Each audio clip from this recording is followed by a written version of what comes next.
So let's just look at this very quickly, and then we can.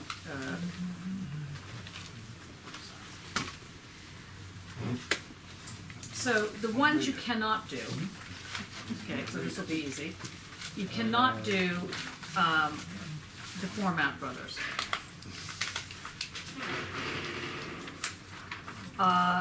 You might want to take your hand at Isabel Stenger's, since we're going to be seeing her. You might want to do the genealogy of morals or Ecce Homo, Nietzsche.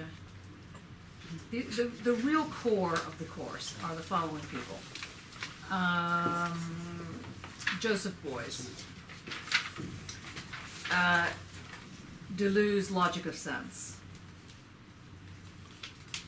Deleuze and Guattari, Thousand Plateaus, actually just the rhizome and bodies without organs.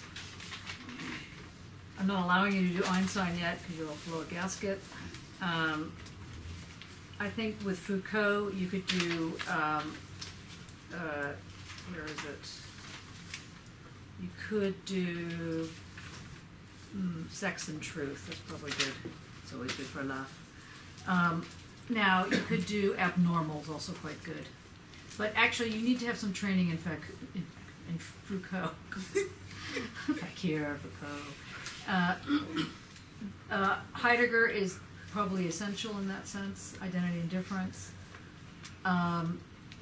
If you did the question concerning technology, I would advise to do it with also one other thing like World as Picture, which is in there.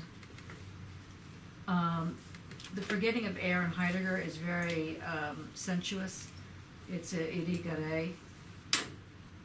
Discourse Figure, the introduction by John Mowat is very, very good. You just might be a bit too early for it, that's all, but maybe not. Leotard, the tensor, very important.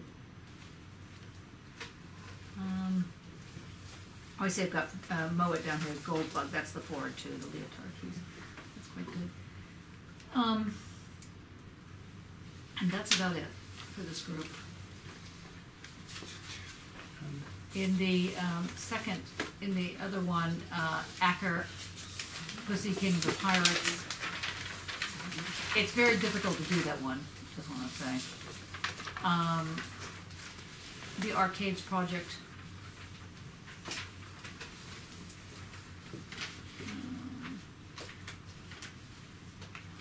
I think Hofstadter, Gödel, Escher, and Bach. Sorry, I don't have the whole thing there. I don't know what happened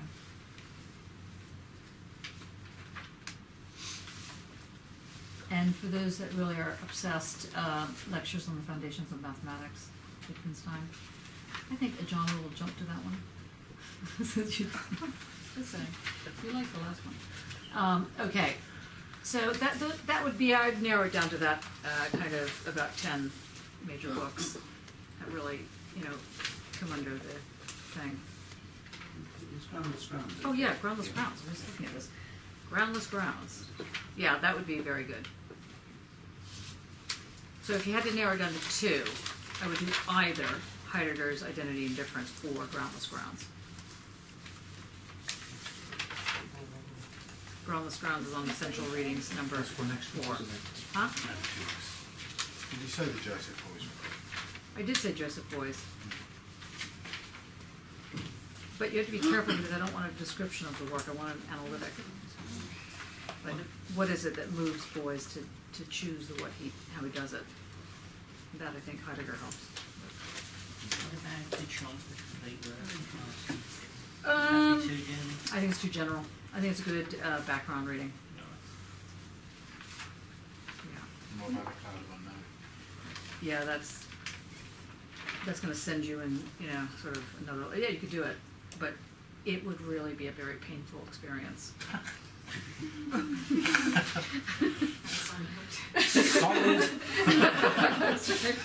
Hey, can we turn off the heat or open a window? So, yeah, I was so cold in this room, but now that there's more than myself in the room, you just unplug it. I think that's probably better. Blows up. Okay, all good. between 1 and 1,500 still, is it? Yeah. And do the footnotes count? Because there seems to be a matter of some great debate amongst different. They don't count. I don't know. It's kind of like Humpty Dumpty, you know. Yes. If you wanted to, it can. Oh, I see. No, the thing is that if you were doing a thesis, your footnotes would count in the word count. As this is a book review, and the book should only be the thing that you're reviewing, and there shouldn't be like secondary sources to it. Yeah. It's only going to have things like, you know, Foucault, page 7, you know, something like that. They really, page 8, page 9, page 10, yes. Yeah, that kind of thing. So it can or can't count. But, and I've just had a long discussion with somebody in another situation about when people say 1,500 words, do they really mean 1,500 words? And if you're applying for a grant application and they say 1,500 words, they mean 1,500 words and not 15 and 1. If you're writing an essay, they don't mean that. Okay, so just remember that. They mean sort of like that, because it's a pedagogical experience to write something at 1,500 words as opposed to 2,500 words. It's a different animal. You know, when you're 1,500 words, everything, it's a much tougher assignment, and of course I'm asking you to do a much tougher. You have to really figure out what is the argument and then run with it. That's what that's doing. It is leaving no room to go, well, you know, first of all, let me set the table, and then we're going to get the menu out and show you everything. It has nothing of that, so it's all very tight. That's what it is. So it's it's asking you to think differently. That's why we do the book reviews. Okay, any questions on that? If it's identity and difference, then presumably that's the whole thing. That is the whole thing. Well, it's just, we've only read one lecture. I'm helping you. So we had one lecture out of 2. No, I mean in the book. It is actually a lecture that he was doing, identity and difference. Yeah. A couple of lectures that I do in there. Oh, you mean we're only reading one lecture in the course? Well, No, so far, One chapter today. this week, for instance. Well, that's true, but next week, It's the and other. in fact, the 3rd of March, Is it? I'm not reading the same ahead. chapter. it's the same chapter, yeah, Plus Braver. plus Braver, yeah. And then The book review would be the whole book. the book review would be the whole book, so you have to take a bit of a leap of faith. So, And you said you can make. Oh, there. You said you can make work as well for the book. of course, that doesn't mean you're handing in 750 words. No, not for book review. Yeah, just saying. Yes. Any other questions? All good? Can you open the window? I'm also not allowed to pass on the picture. I don't know what it's saying. Thank you. Just don't let the photo fall down. That's what I mentioned that. Okay. Right. Okay. Now the other thing I was going to mention. Did I mention about the horse hospital the week before? I did. Okay. Good. There's something really burning and important that I was going to say last week, but I was so ill. Now I forgot what it is.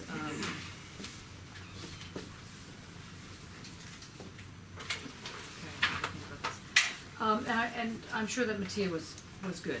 He did, and I'm hoping that he did things around the deterritorialization questions. Does that sound familiar?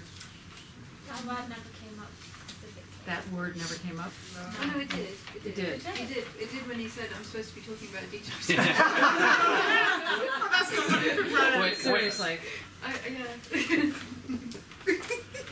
Okay, we can turn the lights down now.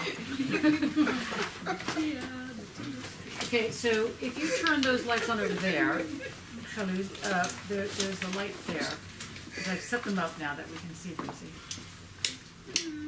Ta-da! There you go. If you could just turn them back on. That's it. Blue.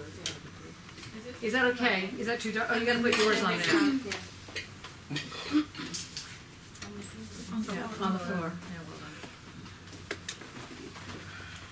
Very good. How is that? Is that seeable? Is that writable? Is that doable? Good. Okay. Let me, before I then get into today's lecture, let me just just remind you of something that you meant to know about, but obviously don't know about yet. Mattia and the course, up to now, you should have a sense of this thing called a ground, right? And the ground is something that is referred to that gives a way so that your arguments hold. And so, not just your arguments, so that your things that are commonsensical make sense. You actually have something that's called a ground that makes you sort of stable in your arguments. And when there is no ground, it's very difficult, or the argument goes, it's very difficult to know what is true, what is accurate. If everything can be considered relative, then the argument goes, what's really true? It means, in a certain sense, that might equals right. It's the old argument. So whoever has the most war toys at the end wins. Now, this may be true anyway, but the argument is that that's not a good enough argument to base policy on, or to base anything on. So that's the first problem. The first problem is, how do you know something's true, and how do you know it's true no matter where you are in the world? So it's not just that 3 plus 3 equals 6 here. It also equals 3 plus 3 at Mars. It equals it no matter where you are. And that's because there's a ground to the logic. And the ground to the logic, another word for ground to the logic in when you were children and were just going through your dialectical phase, you know that the ground was set up by a telos, where you went to the purpose, you went to the goal, and the goal came back around to give a purpose for what you were doing, and that purpose created the ground. We okay with that? Easy peasy? Yeah? Okay? Okay. So now, the next step is that we know, and without rehearsing the entire last semester, we know that that ground had some very positive aspects to it in terms of useful and not so useful. One of the important points about it is that once you understood that the ground in its teleological unfolding was actually constituted, it was constituted, that is to say, it was an assemblage of at least two contradictory sides. All that there is and all that there's not, taken together, synthesized, sublated. These words are all familiar now, I hope. Okay, comes back around, forms the whole picture, as it were. And that was good because you could feel the flexibility, you could feel how negation comes in. You could see how the logic actually operates. Okay, the problem with this is that the problem still took on the notion of a ground, even if it was a kind of ground that was a negated ground.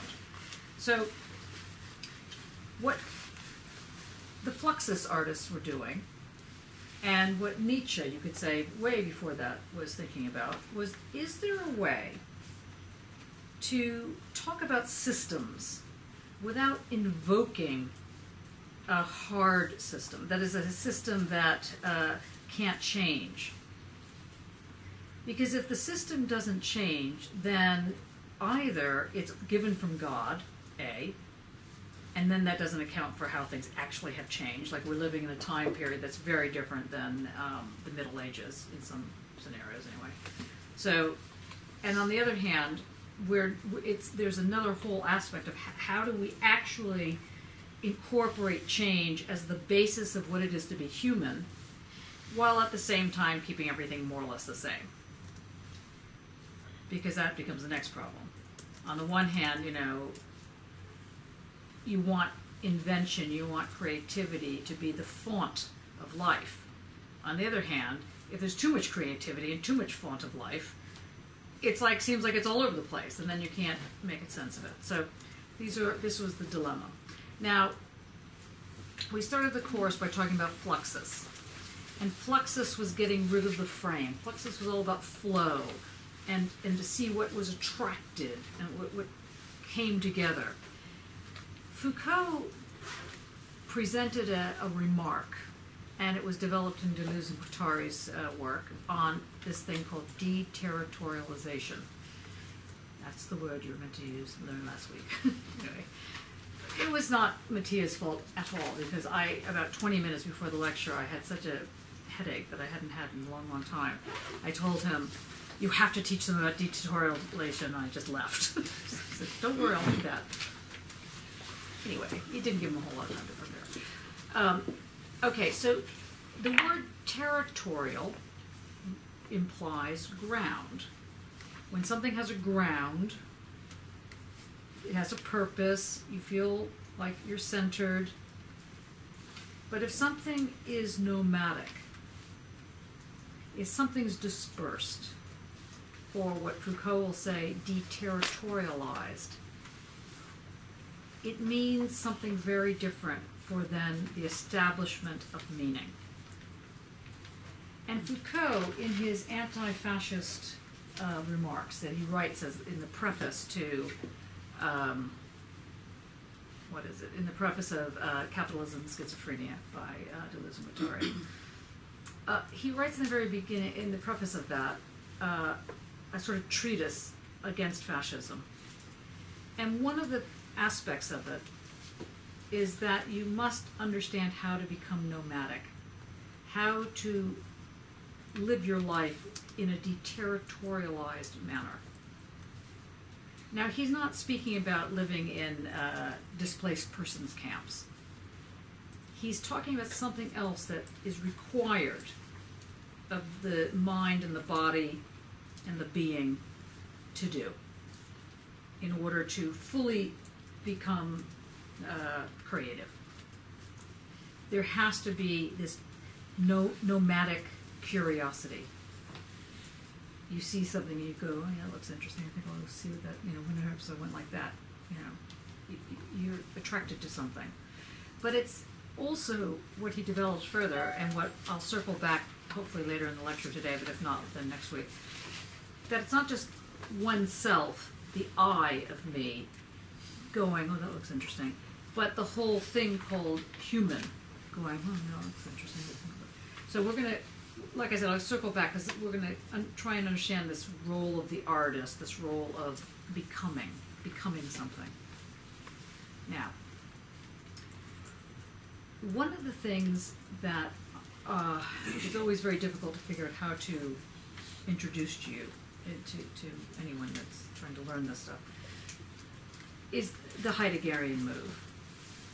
Now, we did a little tiny bit of it a week and a half ago, right? No? Did you? Yeah. Okay. All right. What he is saying, what Heidegger is presenting, is a very radical position. He's making the argument that all meaning and anything that makes sense, when I say make sense, I'm literally making this thing called sense, is based on difference. That's the bottom line. So if you have to boil it down to something, then you have to boil it down to this thing called the basis of all meaning is its difference. Now, by difference, if you're a Hegelian, the difference, they're not too far on that one, in the sense that in Hegel, to create an identity or to create a unity, you have to have a deep cut. You have the contradiction between all that there is. You have the contradiction between the thesis and the antithesis.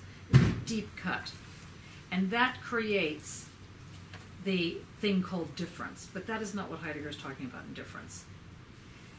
His difference is not an abyss. It's not a cut. His difference is something that enables a framing to happen, which he calls inframing, as we saw a little while ago.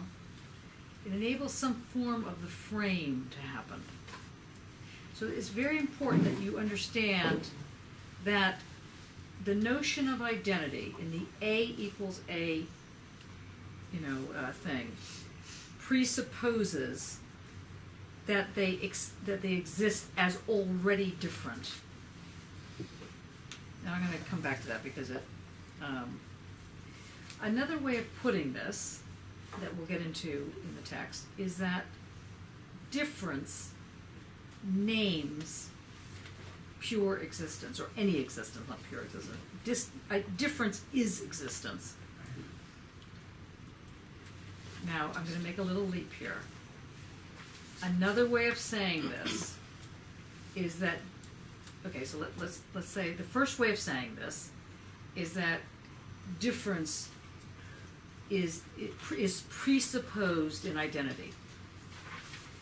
The second way of saying basically the same thing is that difference is another name for sheer existence. Another way of saying this, and this is the most important other way of saying this, is that difference as the sheer existence is the is. Okay, now we're back up again. So, whereas for Hegel, you could never be in the is. You could try and grab it, but it would pop away. So yeah, I was just sort of like thinking. So for him, like for Heidegger, is already is given. In the Is sense. already given. And then it's very like about maybe a bit of a leap. So does that mean, when he talks about the spring, No. I'm not going to answer. No, you're probably right, but that is about an hour later. I can answer this. Okay, I'm not going to. Okay, so we need an hour. But the is was already given by Heidegger. Yeah, but then. But the is for Hegel, this is an important point, is nothing, is a no thing. Yeah. Right? The is for Hegel is immediate. It's the non-mediate, and the only way to access it is through its mediation. Yep. Okay? Whereas for the other one, Heidegger. You're right. It's very tiring, baby. Or Heidegger. See, it's HE words, It's like there's like a run with the names, or the H words, Husserl, Hegel, That's it. Anyway, Heidegger. What? The is not all there is, but it's what is it's what constitutes difference. It's demonstrated by difference. Not it's demonstrated. It is difference. There is no difference between is and difference. It's kind of interesting because now that for those of you that are really getting into quantum physics, I know that's most of you here, the black hole, which is now people realize isn't a nothing. It's just not a something. It's just something very weird, which we can call is in this example. But that's like 10 weeks from now. Okay, so now Heidegger. Let's make sure we got this first stitch. By the way, does anybody knit? Mm-hmm. Knit and purl? Mm-hmm. So will you explain, do you know what a knit stitch is? Mm-hmm. That's when you knit it together. That's when you stick it together, right? Mm-hmm. So the purl's where you stab it, right? Mm-hmm. Pearls like the knit No, you go in the front and knit you go. Knit you go through. Disadvantage then. Take the wool round the back on the knit and round the front on the pearl. Oh. Okay, so the purl is kind of like the difference of the knit. It's not the contradiction of the knit. No. It's not the opposite of the knit. Yeah. I feel like I have bugs. So the knit. They join They're it aiming the for the same way. thing. They're aiming for Join the it. same thing, and without it, you can't have the jumper. Yeah. Yes. Okay, good. Sorry, Heidegger. You never thought you'd be explained by knitting, did you? Okay, but I was listening to a BBC thing the other day when someone was explaining knitting and purling. And one of the interviewers said, but I don't understand what a purl is. She says, oh, it's very easy. A purl is when you go back on yourself and stab it through the stitch. Anyway, sounded interesting to me. Okay, I thought, yes, of course, that's the Heideggerian difference. I get it now. Okay, anyway, all right, so let's try it again. So the first thing to remember is that all meaning for Heidegger, which is cleverly called identities in most normal people's language, for Heidegger is understood as difference. Now, difference is not located somewhere else far away from identity. Difference is the is of identity, which is the next new irritation. Okay, so the first irritation is that difference is sheer existence. And the next step from that is that it is the is. Now, keep that in your mind, because I'm skipping around my own lecture because I want to make sure. Okay. Do you want to say But, first? yeah, but you know, if identity is synthetic. We're not going to talk about identity yet. I'm just going to give you a secret code. It's like having the code to the upstairs room, which everyone knows. So it's hardly secret. Anyway, all right.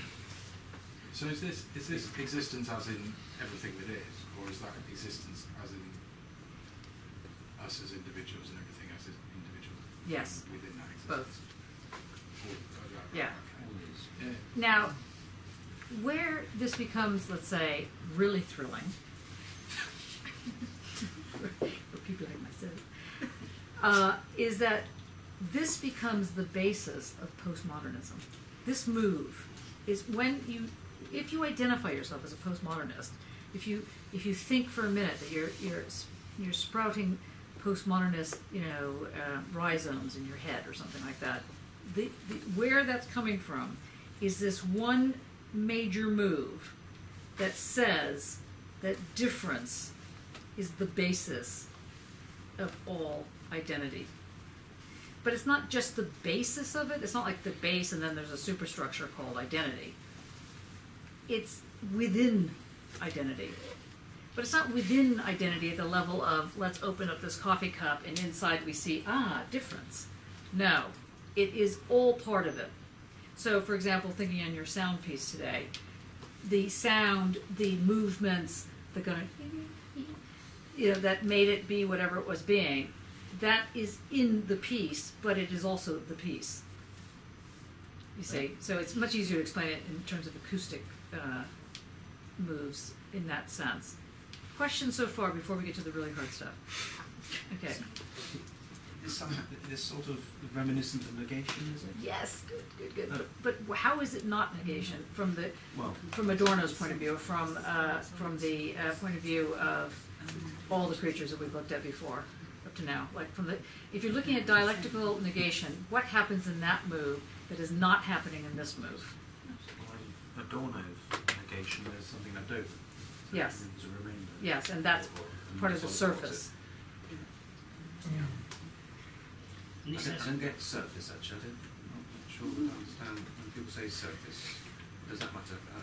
It'll come later. You got surface. Do you want to explain that? I think I understand surface. So, no, I Okay, don't but share it. actually. I don't. No, I don't. There doesn't seem to be a plurality with this. No. Quite interesting, isn't it? There is a plurality, isn't there?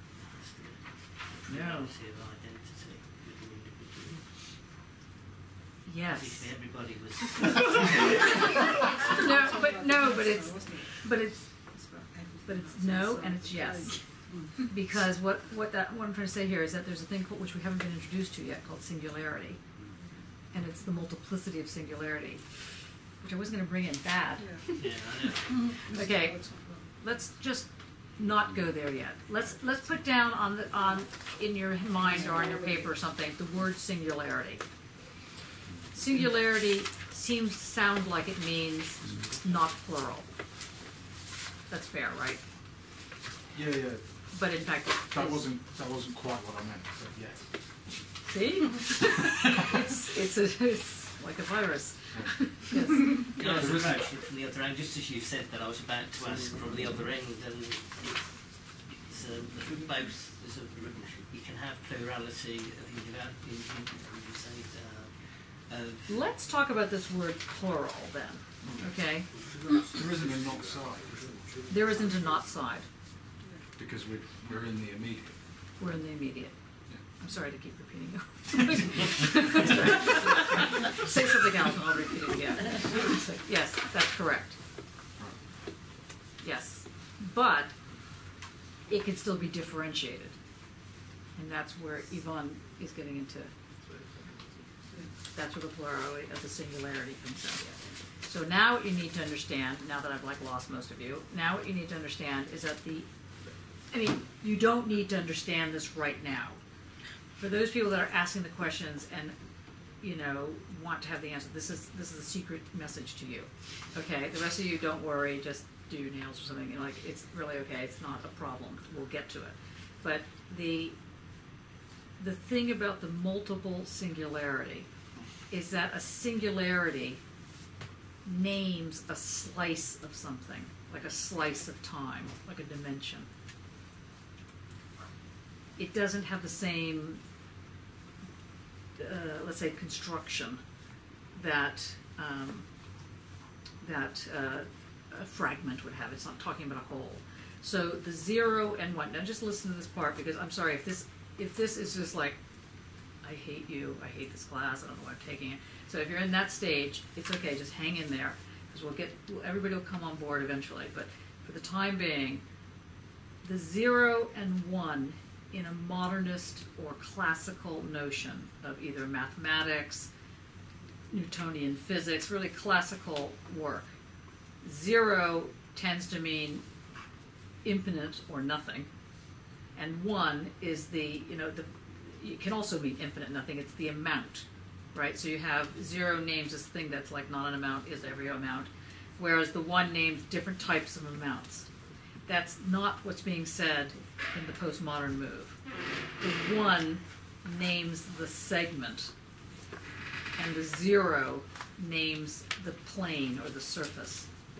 And they when they come together, which they always come together, that creates a meaningful surface, which I really wasn't getting into. And see, I've just lost you. You have all that kind of cat eye thing going on with the 1. Johnny? Yeah. Okay, so is singularity a unity still then? No, not really. Okay, let's not go. Just erase. Put on erase. Just don't go there. You've heard the words.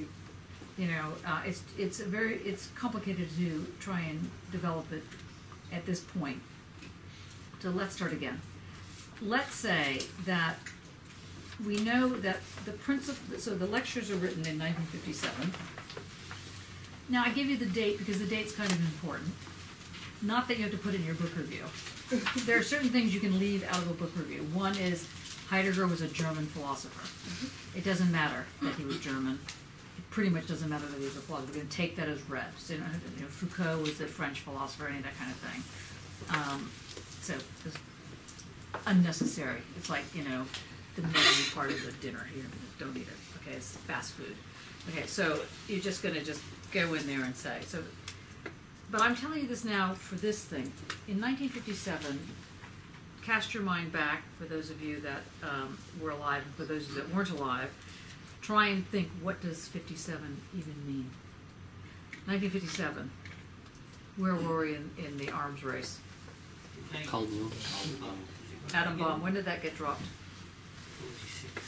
45. Yeah, horrible. 45, it's 12 years later. Cold War, Korean War. The Hungarian uprising was Hungarian crushed. uprising, crushed. What else is happening in 57? Anybody can remember any of these kind of... Suez was later. Yeah, so but it's the same kind of detente going on. When did Russia get the atom, the nuclear, the bomb? I don't know, I think to it be was in honest. that time. Yeah. Yeah. I thought you said it was Friday. No, by then. By then, Friday. A few years later, the Yeah, that was 62. 62. Yeah, 61, 62, yeah.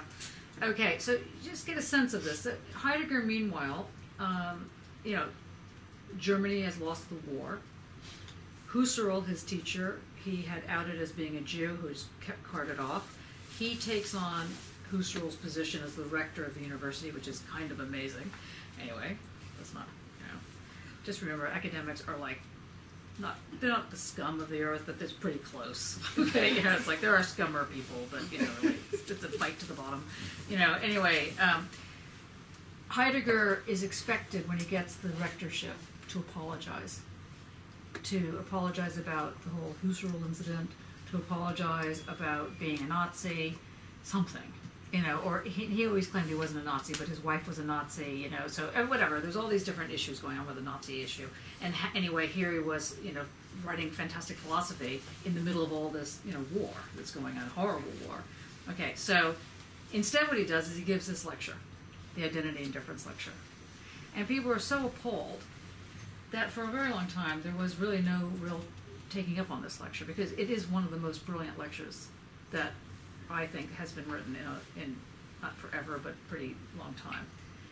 But it's kind of soured a little bit by the context around which it was delivered. So, and not only that, he's talking about identity.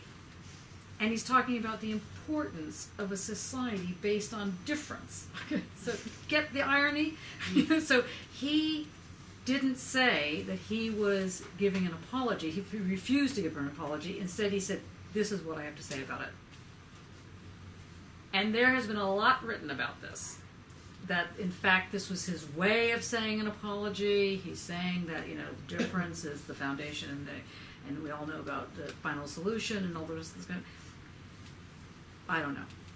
But I do need you to understand the volatility around which these concepts were born. So you have a sense of what is the game that's going on. And it's an interesting game. It's an interesting game, particularly for those that are doing queer studies, for those that are doing any studies actually, but you know, with art, anything that has to do with this kind of flexible way of thinking, while at the same time wanting to make a stand about something. You know, it'll help you figure out what works and what doesn't work, and why. That's why we're doing this, I tell myself. Okay, so according to Hegel, the logical formula A equals A does two things, as I mentioned before. On the one hand, it conveys a belonging. A belongs with A. A belongs with A. Okay, well, and these aren't really identical, but for the purposes of today, they are in fact completely identical, these two bottles of water. A equals A. On the other hand, in order for you to say A equals A, they have to be different. But they're not different because this one has a pink top and this one has a blue one and this one has slightly more water and this one doesn't, and so on and so forth. They're different because they're able to not be inside on top and thoroughly sublated into each other. There's no sublation in the Heideggerian move. So they're different because somehow they're able to maintain the pressure of being away from each other whilst being drawn to each other. And that's how you know you have a belonging. In your own artwork, think about it. When something is being drawn to itself and then also forced away and it creates like a stability, when that moment happens, you know it's working in your work. Think about it, how it works. Something's attracted, you don't know why you grab for it. Let's say you decide to grab these two things together instead. They're attracted, but then they somehow sit. They somehow obey each other. They don't get swallowed up by each other, but they don't float off into some other direction. They belong to each other. It's easier to see it like this, they both belong, but you could equally have it like this. Yes? Got it? Making a face?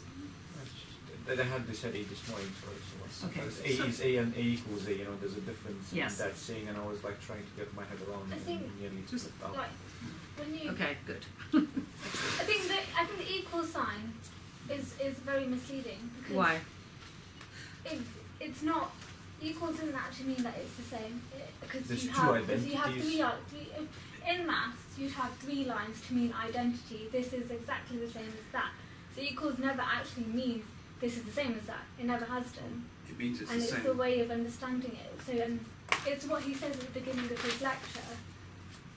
If you can say that something is equal to something, they are by their nature different to each other, but they're the same thing. They have the same. And you're beginning to sound like Heidegger now too, and everybody's like, yes. They have the same value, is what it means, isn't it? When when you say A equals A, you mean A has the same value as A. That's just what the equal sign Yeah, but they're means. two No, it different means they units. belong together. Yeah. Oh, it does, in a philosophical sort of way, yes. But in a mathematical way, it means they have the same value. No, it also means they belong together in Yeah. the set. They're in the same set. If you think about trees. Okay. No, but you could have like a beech tree and an oak tree, Yeah. but they are trees. So the genus species makes them belong together. But that's different actually, because in that case, there's an overarching thing that makes them belong together. Rather than just What Heidegger is saying is that you know when something belongs together because it is both able to be attracted and also repelled, but only repelled so far. And that attraction repelling, that creates the is. Does that not constitute a good though? That Yes, fact that it they, is. yeah. So the equal sign, the symbol called equal sign, the two parallel bars, is actually the name or the symbol for difference. Yeah. And what happens is that because it is so commonly used as 1 + 1 equals not with 3 bars but with 2, 3, 1 + 1 is 2. It means identity. It gets mistaken for identity.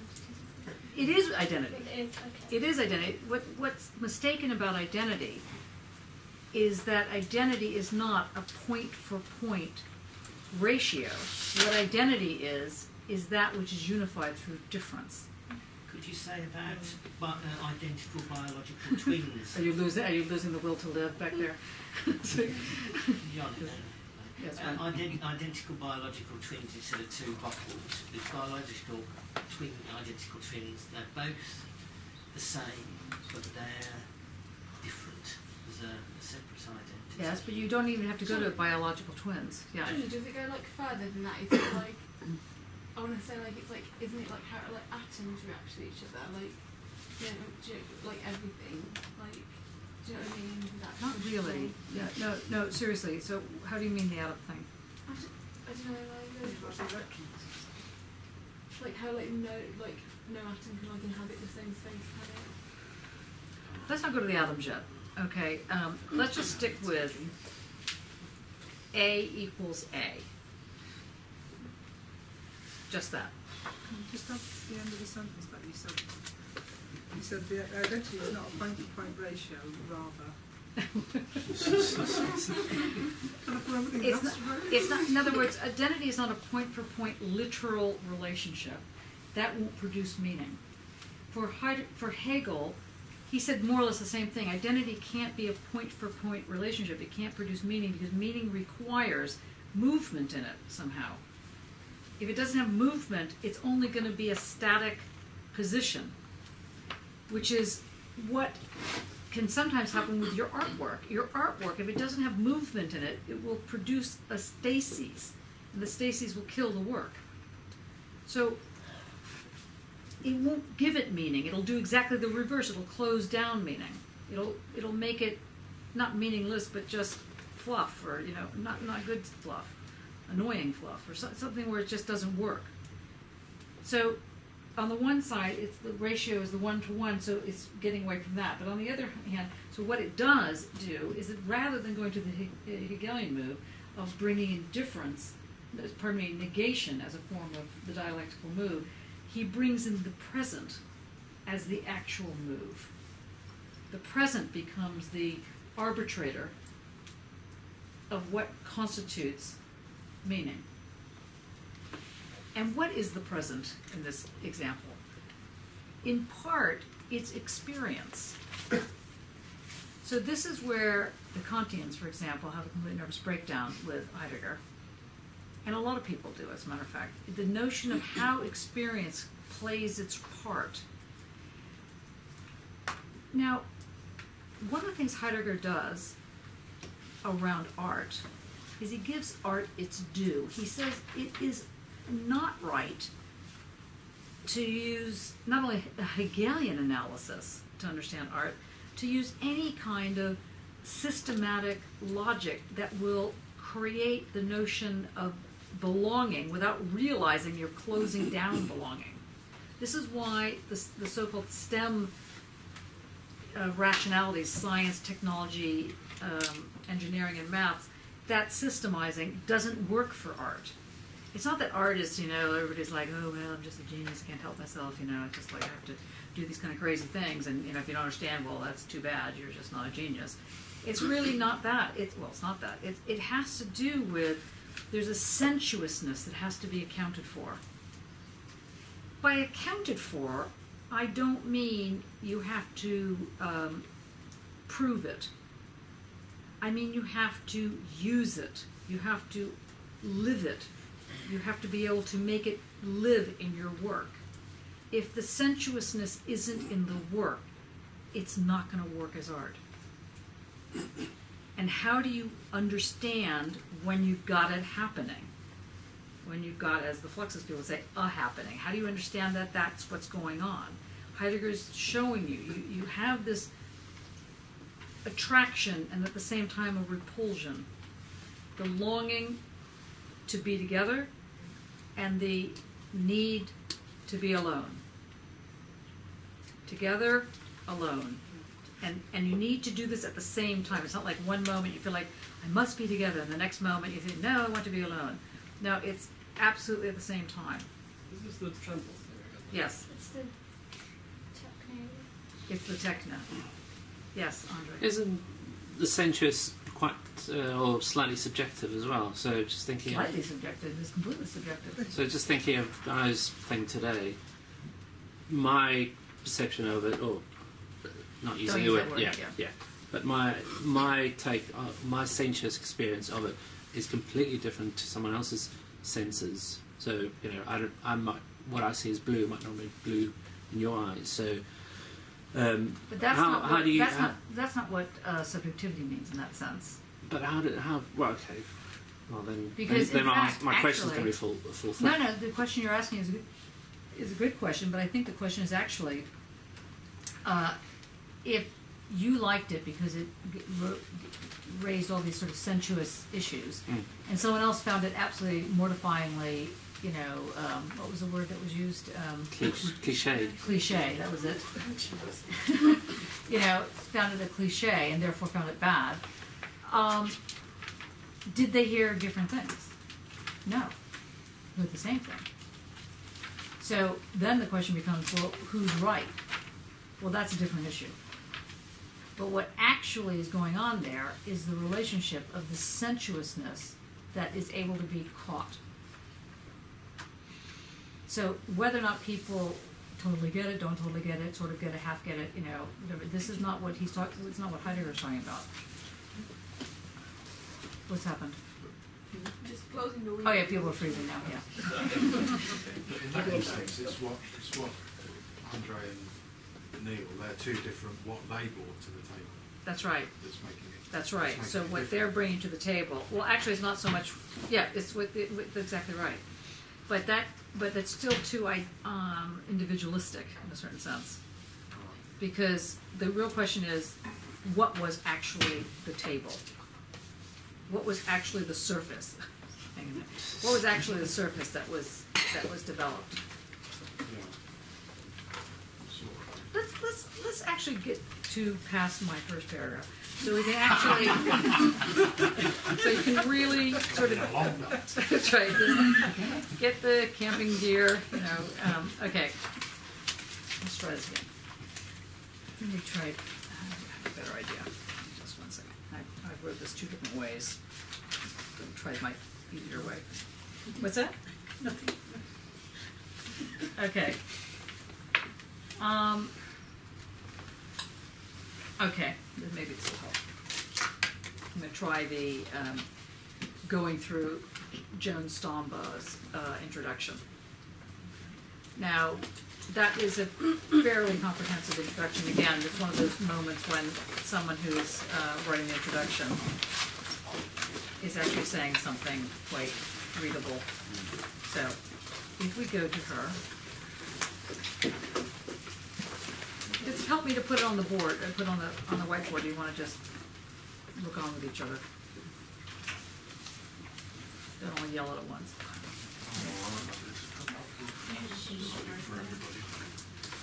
Okay.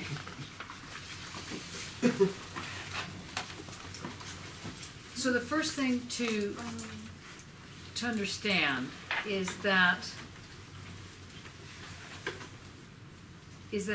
being and the question of identity belong together. Just try and call it that for the time being. If you go to her first page, introduction, second paragraph, page 7. Do you mind reading that paragraph? Or the 2 paragraphs? Let me read that. No. Does anybody want to read the first paragraph? Okay, go ahead. What, the second one first? The first one, because I realized that. Well, On the beginning. yeah, you might. There's only 4 sentences, so. Okay. The problem of identity has been a basic philosophical issue since Parmenides. Parmenides stated it in the form, thought and being are the same. Okay, so shut your eyes and think of the equal sign. Thought belongs to being. With a radicality and a simplicity perhaps never again possible for later thinkers. Why? Because Descartes intervened and said, I think therefore I am, and that then made it seem like it was different than being. Although that's a misreading of Descartes, as we know. Okay, go on. Heidegger has pondered over Parmenides' statement for years, returning to it again and again in his writings. Thus it came as no surprise to his translator when Heidegger stated that he considered identity and difference to be the most important thing he has published since Being and Time. Okay. Okay, we can move on, no questions. See how easy this is? It gets better. Go on. Okay. That is quite a statement. For between being and time and identity and difference lies a veritable wealth of publications throwing light upon the problem of being and wrestling with the historical oblivion of that problem. The oblivion of being is not something omitted in the history of philosophy, something left out. Metaphysics has asked the question of being, but only to bring being into a relationship with beings as their ground. Okay, so what does that mean? The oblivion of being is not something omitted. Okay, so the oblivion, what's the word oblivion? What does that mean, oblivion? To forget. So to forget, and the notion of forgetting becomes very important in forms of identity. For obvious reasons and for non-obvious reasons. So the forgetting of being, which later on Heidegger will charge Heidegger with the forgetting of air. We'll go back to that. So the forgetting of being and wrestling with the historical oblivion of that problem is what that hasn't been thrown out of metaphysics. It's been a core aspect. The forgetting of being is not something omitted in the history of philosophy, something left out. Metaphysics always asks the question of being, but it does so in order to ground being, to ground it, to say, let's see what being's really about. And what that does is asking the same question as what is art? And you get the same kind of answer, well, it's everything it is, or it's whatever we think it is, or it tends to be something based on perception, or whatever the various things, and none of those are the right answer. So the question of being, we can use the word art for the time being, forgive me for doing this, but just so you get the way in which one can try and understand art for, let's say, I said this very respectfully for anybody who happens to be this, but for art historians, tends to be that they try to ground the art in the history of art. And they try and see art through the canon of art. And it gives art its thing. And so then if you deviate from those images in the classic tradition, you're not going to be doing art. And Heidegger is saying that that's a misreading, or anyway, it's a political reading. Well, he's not ever using the P word, but it's a reading of, in this case, art that is incorrect. Because what art actually is is always in relation to the entity that makes it come into being. So art is always in relation to the entity. Let's call that entity an artist, but it doesn't have to be. Art is always, art with a capital A, is always in relation to the artist that makes it come into being. Does that make sense?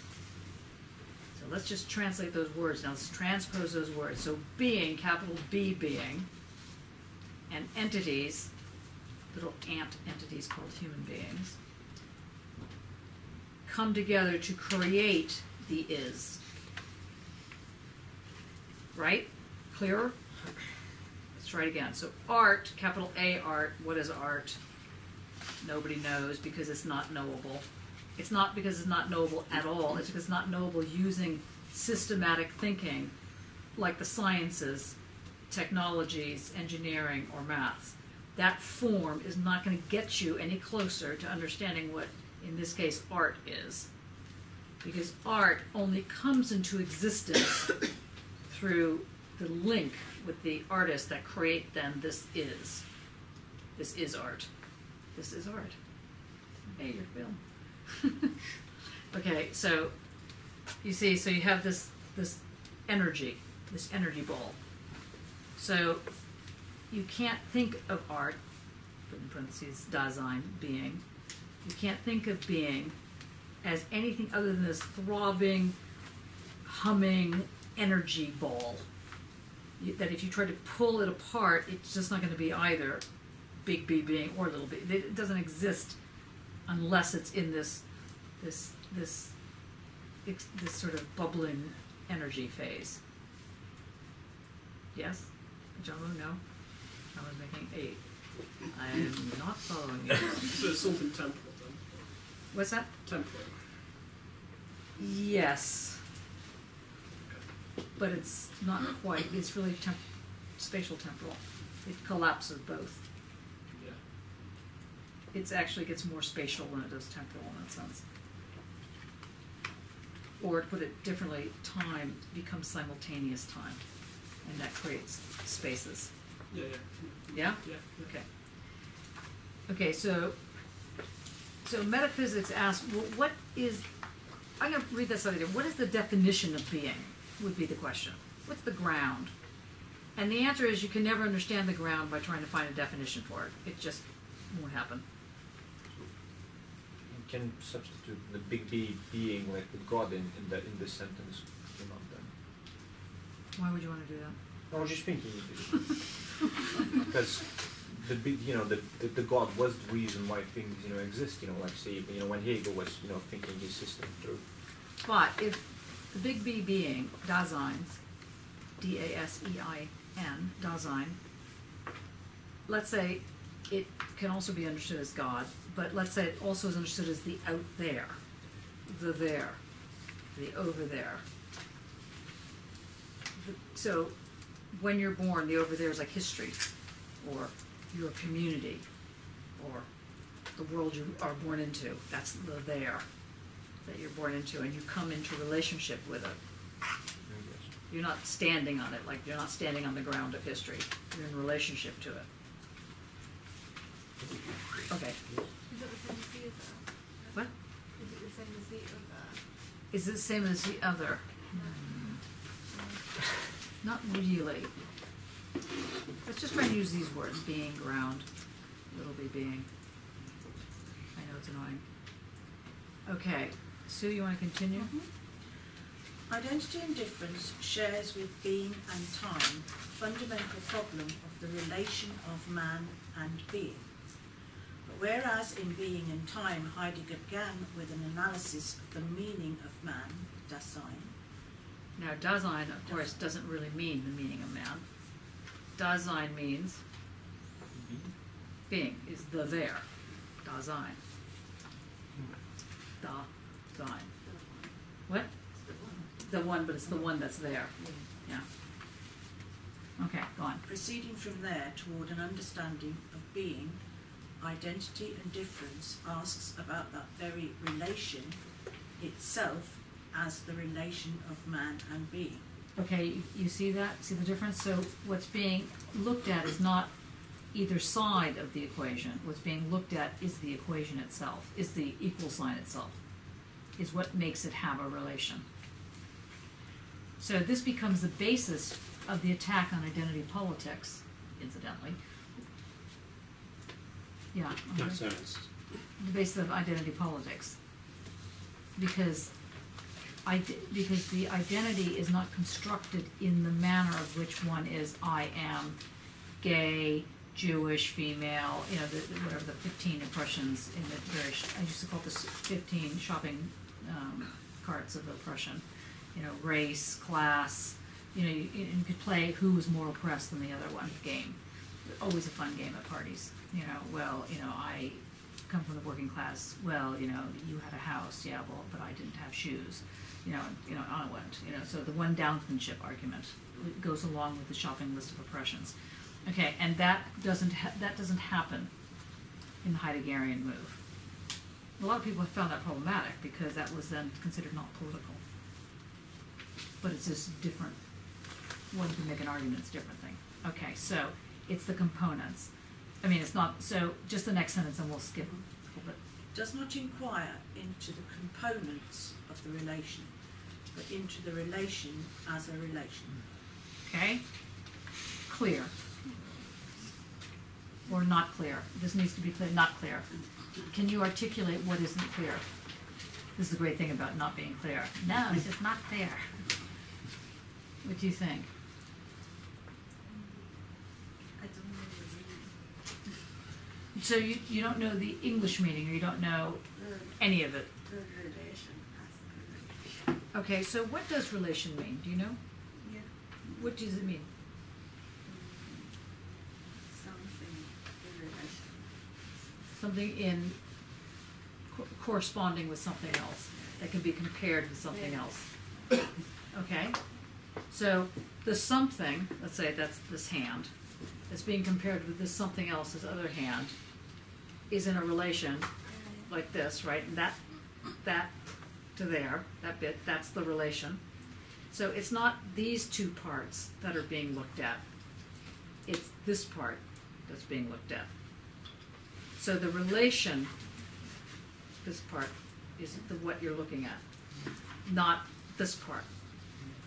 So if you concentrate on, I mean, one of the things about your work today with the building, with the paint on it, is that either you or people looking at it were looking at it as the components. And the question was, how did it form the actual relation? So to look at the components would make it very difficult to figure out how it worked as an energy field, how they all came together. So you're not understanding me yet. Almost there. Let's try it again. So let's say this is the box on its side, and this is the paint that's on the box. Do you remember today? You've seen us working, right? Okay. Okay. They are two components, and the question is, what makes them belong together? And a lot of people have difficulties with the piece because they said they didn't belong together. They couldn't they didn't seem to communicate. But you thought they did belong together. So the question is, how does it work in order to make that kind of snap, that zzz? And when it does that, you know you've got some art on your hands. When it does this, and Heidegger is interested in that bit that holds the pieces. When they come. Yes, he's not interested in together. the components, that's the end parts. They are different things, and when they put them together. Yes. There is a new thing. See? Yeah. You're getting it. The difference being is that they don't come together like this. Yeah. They come together like that. That's as far together as they come. And they stay together, but they also stay apart. Yeah. It's the is bit that must remain present for it to work. Okay? Imagine like magnets. Yes? Like opposite magnets. That's and it. when you hold them together, you feel like there's sort of like a ball. Yeah, that's it, yeah. That's what it's like. Except if you really push it, they wouldn't stay together, right? Yeah. So they're just going to fall off. So in fact, somehow they both stay together, magnetic, and somehow apart at the same time. It's kind of like that feeling that you feel Yes. like there is something physical in there, not that they'd stay together. Right? Yeah. that sort of feeling that That's there's right. something relating them together. That's what he's looking at, the little ball that you can't see in the middle. Yes. Yes. Okay, so why? Who cares? Like after all this, it's like, no, really? That's what we're fighting for? Okay, why does that matter? Why do you think that this is becoming important? I realize we're only on page 8. But why do you think that this is important? Create sentence. No, it does create identity, but not quite. It creates a different kind of identity, one that's not fixed and rigid, but Close. Is it the swallowing upness? No. The hangman now.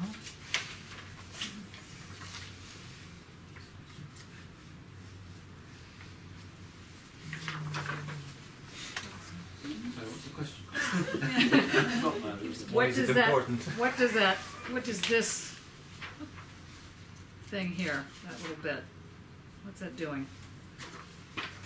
It's creating what? The ground. Yes, ground. Took away the fun. You always say ground, and it's always right. Write down 5 words. Ground. Now, why is the ground important in this situation? Or in fact, in any situation. It's what you said, Ajamu. You can remember only 3 sentences earlier. Okay. Try and repeat that. What was it that you said? it was something around. You said it's about making. Don't let him. Oh, okay. Well, He it's didn't remember. That's what I was saying. Let him remember. Let him remember. It's something around moving beyond identity that's fixed and rigid. So basically, and then maybe then that also moves beyond representation as well at the same time. Don't worry about the representation. Okay. You're not writing a PhD application now. Okay. What was that other word you used that started with a D? Difference. Difference. You don't Okay. remember saying it. So you did say it. So identity as a diverse multiplicity, except for singularities, but a diversity, a difference, is the ground. Okay, let's follow this again. Okay, you're so close. It's very exciting from my point of view. Okay, all right, let's try it again. Okay, here we are. I feel like component A and component A. Okay, and they're coming together. I love you, I love you, I love you, I love you, I can't get you, I can't get you, I don't love you, I don't love you, I don't love you, I don't love you. So they're like that. They're kind of coming together. They're like that all together. And so they're able to belong but not close in on themselves. Because you have to figure out in your artwork what belongs in the bloody artwork, right? Or it doesn't work. Sorry to swear. Is bloody a swear word? No. Oh, good. Used to be. He says very disappointedly. Okay. What makes it work? What makes it work is that it's able to find this moment of tension where it comes together but not so together that it's on top of each other and not so far apart that everybody has to guess what it's doing. Okay, so it's like this. And when it does that, not only does it create meaning, it creates the ground of your art. Except it's not a ground like you're walking on the ground. It's something that stabilizes it so that you can get it. That's the surface. That's the surface. Actually, people are going to probably get you to leave the class soon. Okay, no, that's the surface. That's right. Can you explain how you got there? Just every time you explain surface, it just seems like something that you can make, something that provides you with enough to make sense of, but isn't necessarily as universal as a ground may be. So it's enough for you to work on, but isn't always there. Isn't something that everybody can hold on to. Because that's how I use it. Let's go back to you now. What are you hearing about this relation? The not I love the fact that you're wearing your jacket like that. That's kind of perfect. It's perfect for the A equals A. Can you hold your arms up a bit more so people can see? No, that's too far up. You know, like that. Yeah. See, you got it on. So your jacket is kind of like a bit of a straight jacket there. You got your A equals A. Yeah. Okay, now how does the ground operate there? They just make attention about this, Exactly. but they don't put them together. But they have. Right, so they don't fall apart so Yeah. much so that because if they did, nobody could make any sense out of it, including yourself as an artist. And if it was too close, it also wouldn't make any Yeah. sense because it'd be like, you know, in your face. It'd be like, you know, like this. Sorry. It'd be like that, right? So it has to be, now Adorno does talk about a critical distance. I was just going to mention it. Were you? Uh-huh. And what's the difference then? Critical distance. Yeah, what's the difference between what Adorno's saying here and what Heidegger is saying? I was going to say the same thing. Okay, no. No. Adorno would have a small but weeping fit. Would it? Yes. You don't want yourself jumping up in James's lecture going, I know what Adorno was saying. He was saying it sounds like Heidegger. James would like go, really? Adorno was following a dialectic, wasn't he? Whereas Heidegger isn't. Well done. And what is it about the dialectic that is not something that is nice for Heidegger? What is it about the dialectic that Heidegger wants to get rid of? It's sort Cause of and effect. not, No. not in the present tense. The absolutism. of Good. it. So the thing about the dialectic is that it Wisdom doesn't truth. have something, that it can't inhabit the present. And it must operate off of a deep cut, of an abyss. Let's keep remembering that word, abyss. Always a good word. Has a Y in it. A-B-Y-S-S. I like words with Y's. No Has an A. apart from that. Has a Y. This is when it's done well. Wise Yeah, technically, wise. it's sort of in the in-between. Is it? Yeah. Yeah. Although we're not having in-betweens, are we? Rhythm, there you go. It's got a rhythm? Rhythm. Rhythm. Oh, rhythm is. Oh, I see what you mean. Right. I thought it has a rhythm. Right. Okay. Rhythm. Yes, that's good. Okay. Are we? Very good. Is that making sense now? So let's look at that sentence again. We'll have to get a little faster, but we're getting there. Okay. So Sue, can you read the but whereas bit? Second sentence. Oh yeah, yeah. Yeah. Thanks. But whereas in being Right. Sorry. There's been a question. I was doing fine with everything and had sort of everything flowing, but it was at the point at which you said there's art, or we discussed art, the tension between art and the artist, and that then moved on to that the tension creates a meaning which is the ground. At that point, that's the tension between the art and the artist. Right. Yeah, that was fine, got it there. And then at that point, somebody mentioned surface, and then I sort of thought, hang on, where is the relationship between surface and the ground in relation to the tension? And that's where I've sort of That's a got down very, with the very, very fine question. That is the question. Can you answer that question? Do you know the difference? Now you know what the relation is? You weren't listening. Great. Okay. Fine. All good. Oh, how I'm just fine. Anybody want to try the surface and the relation? What? Yes? Same thing, is it the tension is the surface? The tension is the surface. It's the depth. The surface creates the identity. The surface creates the identity. That's very good. I'm sorry. Like that, isn't it? Okay. Okay, let's try it again. If I asked you to paint the table, sorry, there's like, if I asked you to paint the surface of the table, there we go, what would you paint? In old-fashioned world, in pre-postmodernist world. That's a good sentence. You just paint the top. That's it. You paint. That's all you paint. Is the surface. All the bits you could touch. All the bits that touch air, you would call surface, right? And that is exactly what Heidegger is not calling a surface. And that's why you're confused about this question of the surface.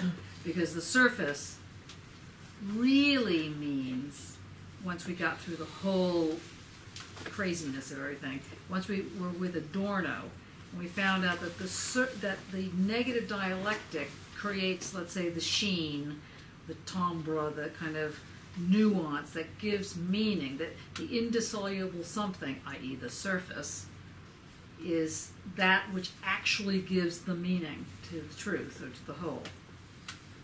And what Heidegger is doing now is he's saying, well, yeah, but the problem is you got to accept what you got to accept a couple Trojan horses in the dialectic which I, Heidegger, am not willing to accept. One of them is the notion of identity and how it gets set up: thesis, antithesis. Everything that's thesis on one side, everything's antithesis on the other side, and they belong together. He said that is an artificial belonging because they don't belong, because you can't get them to talk about the is. The way in which all that there is versus all that there's not as the exact opposite side of an identity is not an identity, because it precludes exactly the thing that makes something stick together, and that something which makes something stick together is in fact the surface, because the surface is what gives meaning to any kind of entity. Let's go back again. So the surface in the old-fashioned way of looking at it, the table, the thing, you're not going to say that in the old-fashioned world a surface gives meaning to this table. A definition often, or the use of it, gives meaning to the table. But that is not what Heidegger is saying. What gives meaning to it is the way in which things belong together. Now that could be its use. It's not like use doesn't have anything to do with it, but it's not. But in order to understand how that operates, you have to understand how something calls for an attraction and calls for a separation.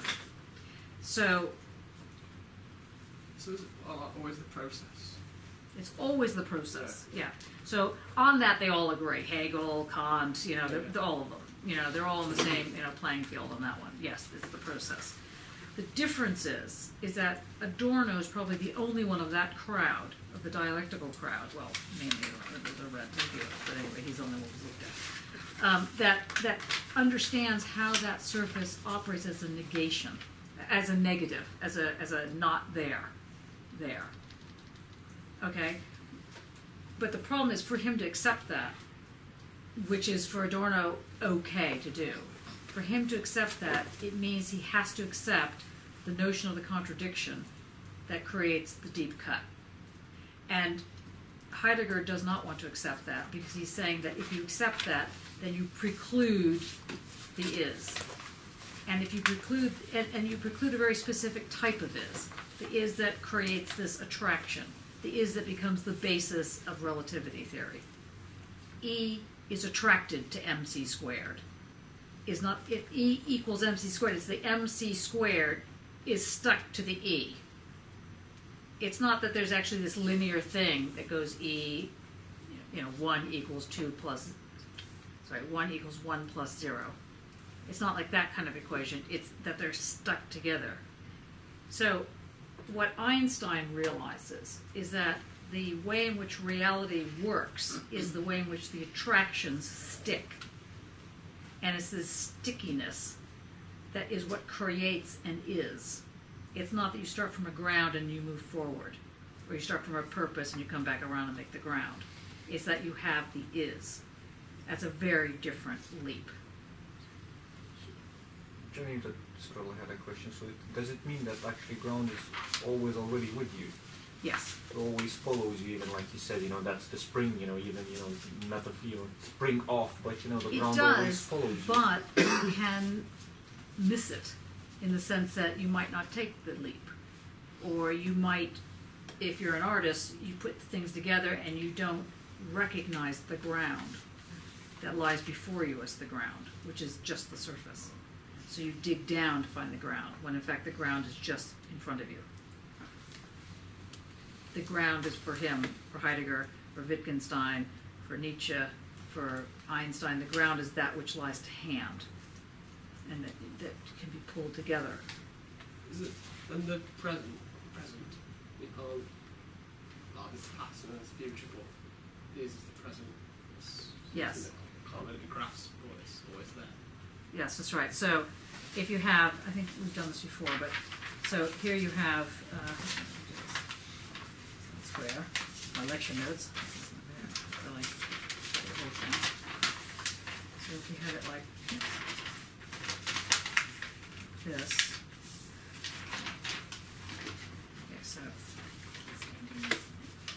So that's the is. That dot. That would be the is.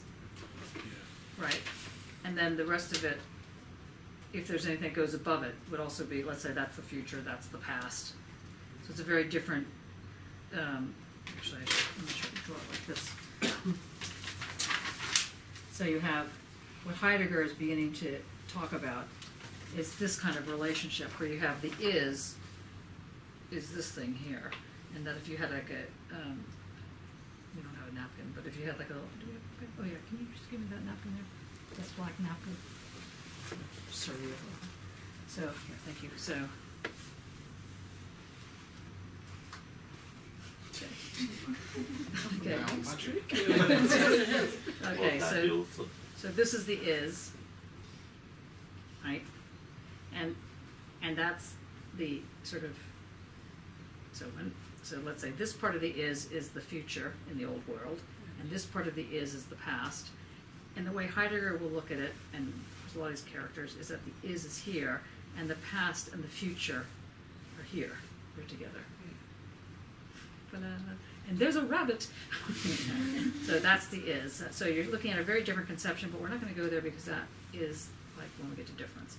But just so you know that the Hegelian move can't come up with an is that looks at time where the future and the past are in the same sphere.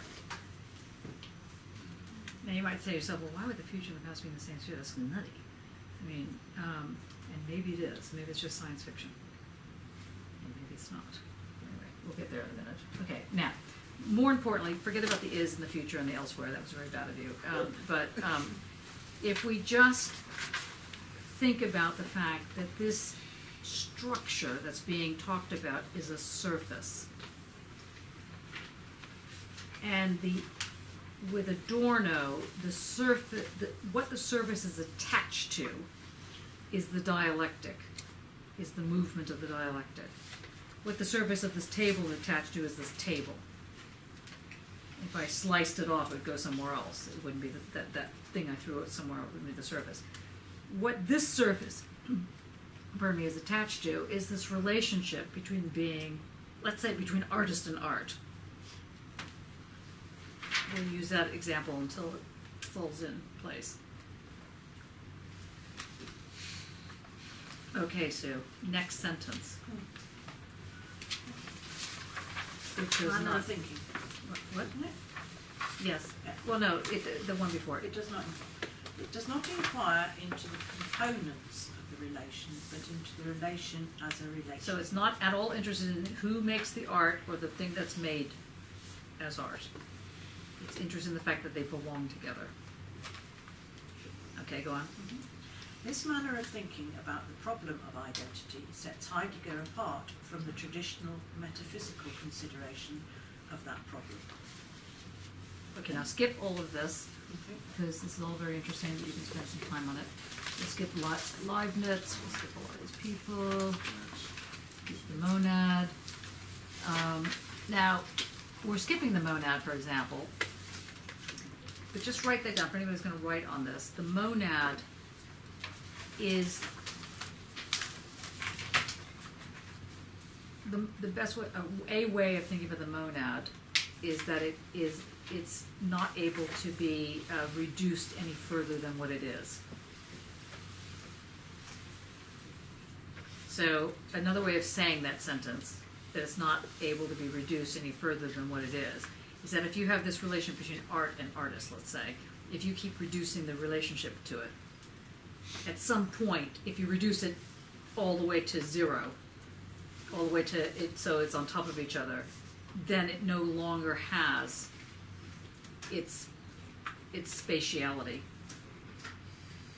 That is the most unconventional way of understanding a monad, but for the purposes of right now, just so you know, there's something that is not reducible. This monad, this singularity, it's another word for singularity.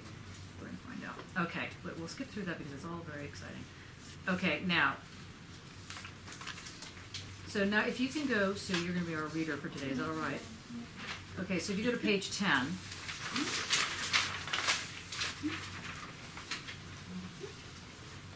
Okay, and if you go to the middle of it, where it says the simplest statement of this. Yep. So now what he's going to talk about is he's going to undo the Hegelian notion of real, which understands that the is can never be inhabited. And he's going to say that in Hegel's work, the relationship of the principle of identity creates the relationship between the rational and what he calls the real. And they bang on about this a lot, the notion of the rational and the real. So for something to matter, for something to count, for something to be important, it's got to be rational. In this society, in the Western world, that is like a sine qua non for being here. If you're not rational being, then you are, what are you? Who are you? Why are you? You know, you're a fool, you're an idiot, you know, you're an artist, you know, whatever it is, you're wrong, whatever it happens to be. So the rational and the real get stuck together. And Heidegger is saying, actually, the real, it's rational, but you've got to rethink what the rational is, because the rational is actually sensuous. So that's what he's getting on here. So if you read that simplest statement. The simplest statement of this can be found in the preface to Hegel's Philosophy of Law. The real is the rational, and the rational is the real. So that's A equals A, basically. Or as Fichte will say, I equals I. I mean, you almost want to have knife in the head at this point, you know. Everybody's very serious. A equals A, I equals I. It's like, oh yes, of course. You know, B equals B, you know, frog equals frog. You know, anyway, so you just want to like sort of get beyond that part. So, okay, the real is the rational, the rational is real. Okay, go on. Principle of identity, A equals A, becomes reformulated by Fichte as I equals I, and by Schelling's philosophy of identity as the identity, more precisely as the indifference of subject and object. Okay, so what is happening? How would you interpret A equals A to I equals I? What do you think is being said there? A equals A is like, you know, water equals water. If you say I equals I, what are you getting at? If you use the word I. Subject. Me is me, subjectivity. And what does it mean to say me is me, I is I, you is you? Bad poem. Feel a bad poem coming on. Yeah. Was he, was it there? No. What does it mean to say I equals I? I am an individual. I am an individual. I am me. Exactly. So that position, which is the basis of liberalism, is not the basis of what Heidegger is arguing here. He's not talking about the individual I equals I, me. He's not talking about how you create this individual component. He's talking about how you create the moment of the is. That's why I want you to take a look at Andre's book here, which is called In the Moment, where he plays around with the Heideggerian notion of the is in this little, if you can pass it around, I mean actually just the book. Thanks. Yeah, that. And see what you make of it. He's talking about how something is in the is. Yeah, just you can listen and look at the same time. It's No, I can't. Okay. All right. All right. So. All right. I have that challenge. Okay. Ready? Okay. So now, Heidegger is going to get away from that. He's going to start to talk about the fact that actual identity is so complex, and it's not enough to say, well, I'm I and you are you, and let's go, love each other, not love each other, whatever. It's not enough to say, well, it's a little bit more complicated than that. He wants to say exactly what's more complicated. He wants to say that there's a ground that you need to understand that gets established as this glue, this kind of energy bowl, this, let's call it an intensity. Okay. Where are we going now? All right, so then,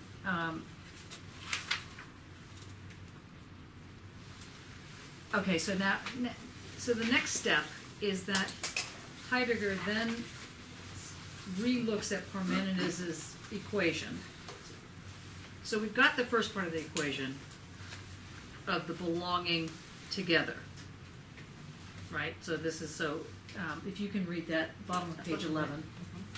Heidegger then questions Parmenides' statement that thought and being are the same, interpreting that statement to mean being belongs together with thought into the same. A equals A has become A is Transitively. A, and the is now takes on the meaning of belonging together. So that's what we've been talking about. So A is an act, I'm sorry, so is active. That's what transitive. Transitive means that it's got, movement, that it's moving, transitioning. I never thought I would be talking about transgender in this way. Okay. I think it's very important. I think it works.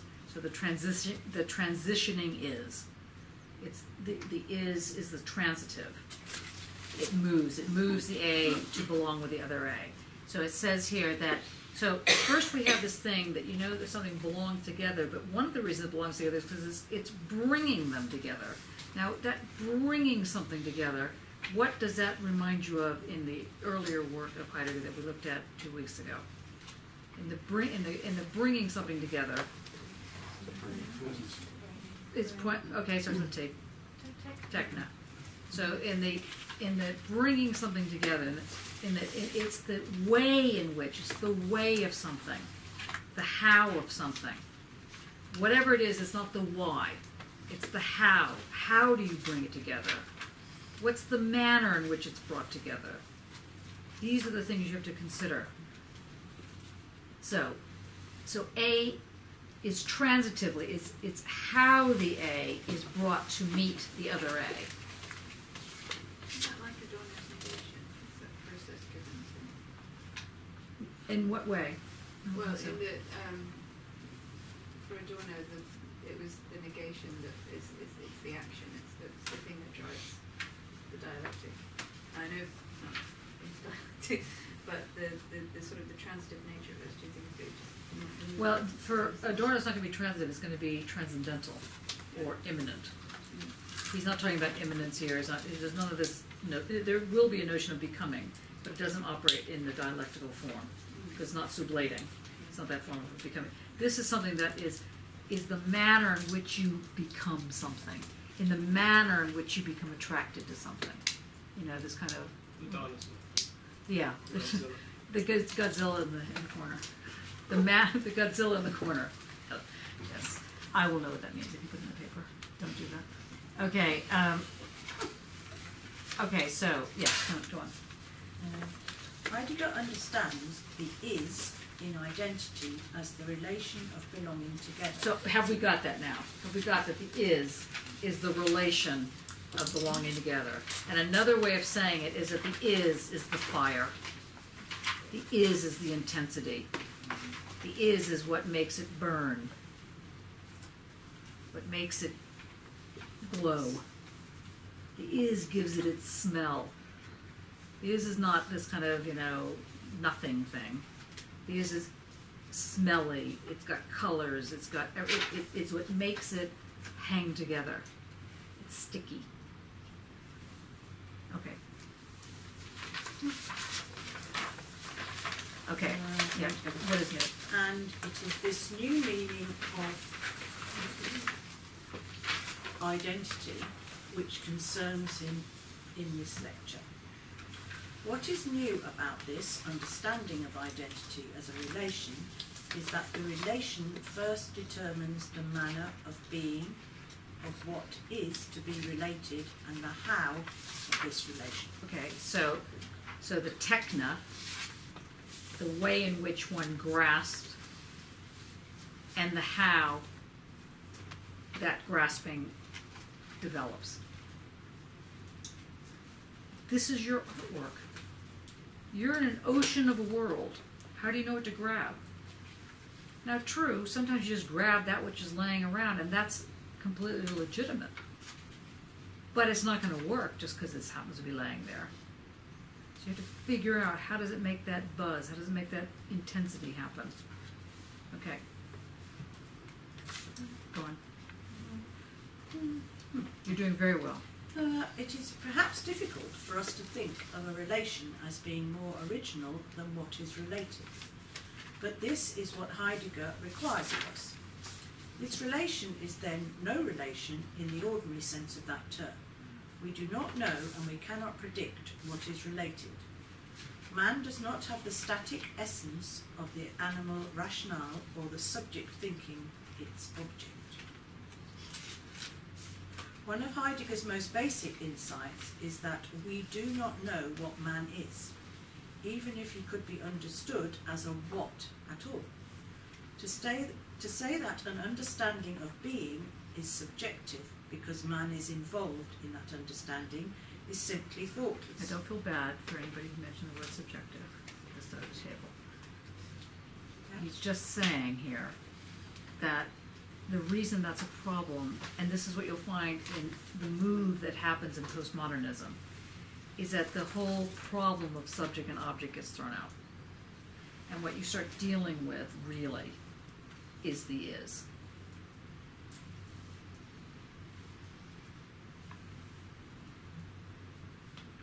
And the is the smell, is the attraction, is the intensities. It's the dirty part. It's what makes it stick. Okay, so we're going to skip to this identities belonging together. We might need a. Does anybody need a break? Okay. Yes. Yes. We'll have a little bit of a break, and then we're almost done. We're almost done with this. You've done very well. This is very tough stuff.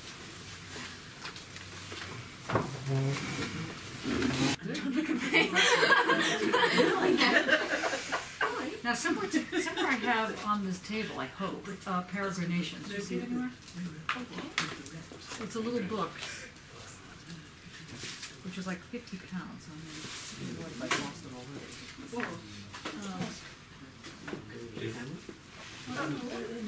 Does anybody see peregrination flying around by Leotard? Oh, here it is. Who stole it? Stole it yourself. I know, that's so sad.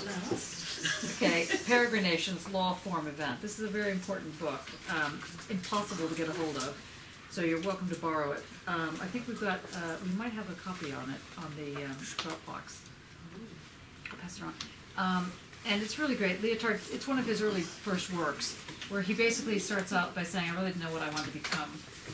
First I wanted to become a monk, then I wanted to become, I don't know, English teacher, and they're kind of all the same thing, really, when you look at what he wants, but he ended up, becoming this philosopher. And he starts to develop the notion of this groundless ground by calling it a cloud. And the cloud becomes an event, and the peregrination, you know what a peregrination is? Yeah. It's like kind of being lost, but not lost like you're freaked out that you're lost. So you're like in the world, sort of doing a wander. It's like well, it's no psychogeography. No, it's like rambling.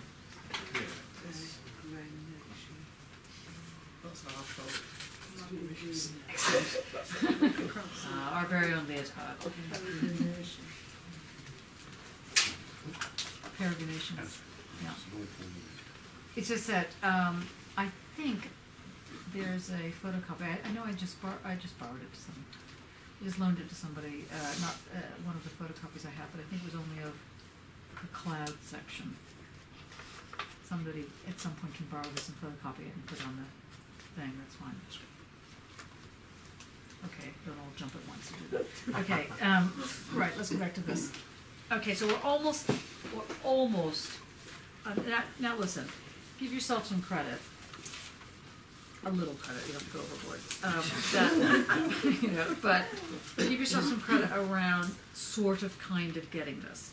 People take months to get Heidegger. Actually, you will take months. In fact, I've taken years to get Heidegger, and I'm still, I'm sure people watching are going, that's still not right. Okay, it's completely right. All right, right, now, all right, so on the one hand, it's the belonging together. Now, when Joan Steinberg is talking about this thing called metaphysics thinks identity is a fundamental trait of being. what that sentence is saying, page 14, rapidly flying through the text. When it says metaphysics thinks identity is a fundamental trait of being, what is actually saying, what sort of the lay sense of this, the kind of common sense version of this, is to say that when you think of who are you, when you ask who am I, you know, the age-old question, who am I and what am I to become? That question of who am I is the question of identity, right? And it's presumed as the most obvious question that has been asked throughout the centuries. Who am I? Why am I here? What am I going to become? That's about it. And variations on the theme. And what Heidegger is trying to do is to slightly shift it, well, majorly shift it, so that it's not making the comment, who am I, but how do I become who I am?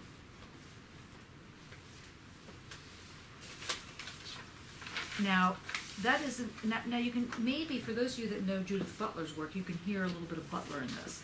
How do you become your gender? How do you become who you are? Jenny? Yes. So did you say, how did you became? Because, you know, I'm sort of like thinking, you know, like if it's already a unity for Heidegger, you know, like, you know, identity is a unity. So this is not implying that you became. You're always already there. Is that what you're saying?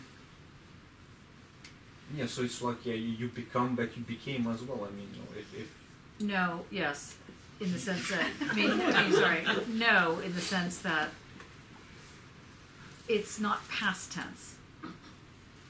It's the becoming, which implies future tense, or the am, the I am, the is, the I, where the, one is, the I is, the one is.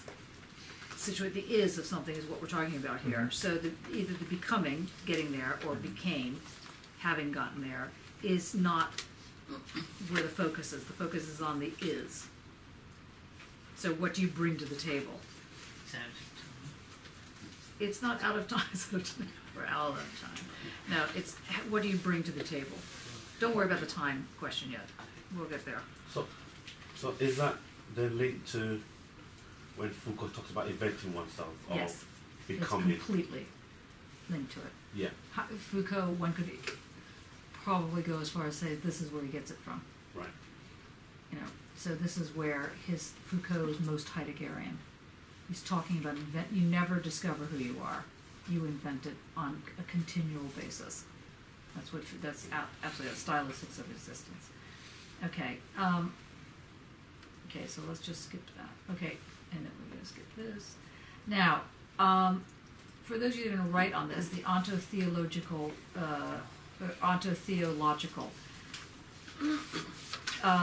this is in the difference section. We'll get to this in eventually in class. What does onto mean? What is onto? Origin. Ontological, ontic, yeah. Origin. So what does ontological mean? The logic of what? Origin. Of the origin. Good. Where I'm from. That's right. That's right. Who am I? The logic of the ground. So onto means ground in this sense as well. The logic of the ground, and what we'll see if we get there. What happens in Heidegger's work is that he's trying to get God out of the picture. He's trying to make an argument of how something gets constituted, and this is one of his criticisms of Hegel, and he can't seem to do it. So he basically comes up with the argument that, in fact, the ground, because it's this groundless ground, requires something of a theological move in order to really inhabit it properly. Just write that down. We will get to that. It's enough on your plate just to get this being and belonging bit. Sorry, you did it again? Right, everyone.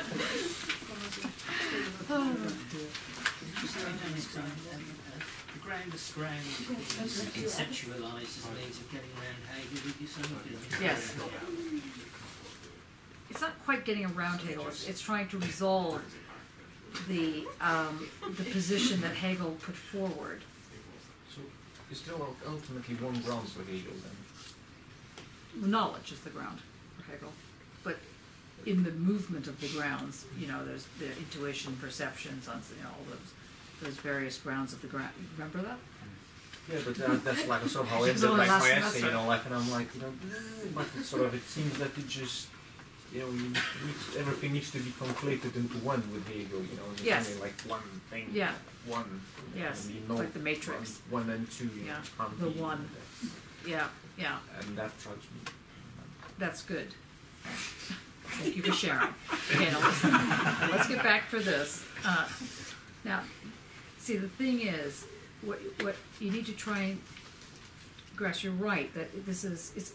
So be careful. It's not trying to get around Hegel. It's really trying to think differently, because what Hegel produces is a lot of different things that are quite interesting. Blah blah blah. But one of the things that he produces is a notion of the identity politics. Identity as a way in which you need a deep cut to set things up, right? Okay, so that's shifting, and what what's his face is what Hegel is doing here. I'm sorry, what Heidegger is doing here is he's trying to show this stylistics of existence. He's not going to call it stylistics of existence. That's Foucault, but he's going to show how things get pulled together, and that pulling together frames or creates the enframing, which is now like baby stuff. That was last week. Some framing. Okay. Now I just want to. Okay, so finally, we're almost done with this. If you can read. Okay. Yeah, you know what? If you can read the page 15, the last paragraph, because I think what is now we're in the final runway of what's being said about this identity relationship. It's now going to be an entire attack on what he calls logos, Logos. Now, logos, Logos, is, or the father, the notion of the father, which is phenomenal that it's being attacked in this, but anyway. So the notion of the father, the logos, castration, the notion of lack, these are all being thrown out in a move that's going on here. Now Heidegger, bless his cotton little socks, he's not actually attacking Lacan because Lacan hadn't written yet about this. Okay, so try not to go there. But with this move, there will be subsequent, it'll have a fall-on effect. It'll cause the method to ignore the questions, to get away from understanding a society that is based on the notion of lack, logos, the father, castration. And instead what takes its place, as it were, is this question of techna and stylistics of existence. Which is not to say that there's no way to understand psychoanalysis or feminism or any of these other things. It's just that there's a move that's being made here, and you need to recognize it. The notion of castration, and which is basically presented first in Freud, as we know from last term, but developed later through in political philosophy and some of the other works, technically is based on a Hegelian move. It's based on the famous deep cut. And even the notion of lack or the abyss involves a notion that identity can't be named because it's part of that unnameable something. That is, say, the excluded middle. And Lacan makes a move where woman is the excluded middle, that she's the lack, and therefore can't speak. And this has been, I know it's sad, but so this is a completely different way into the question. So he gets rid of lack. This is the conceptual move that you need to. This is why we're looking at Heidegger. It's for this reason. We have a totally different way of understanding how difference gets established. It doesn't get established through the deep cut, through the wound. It gets established via this techna.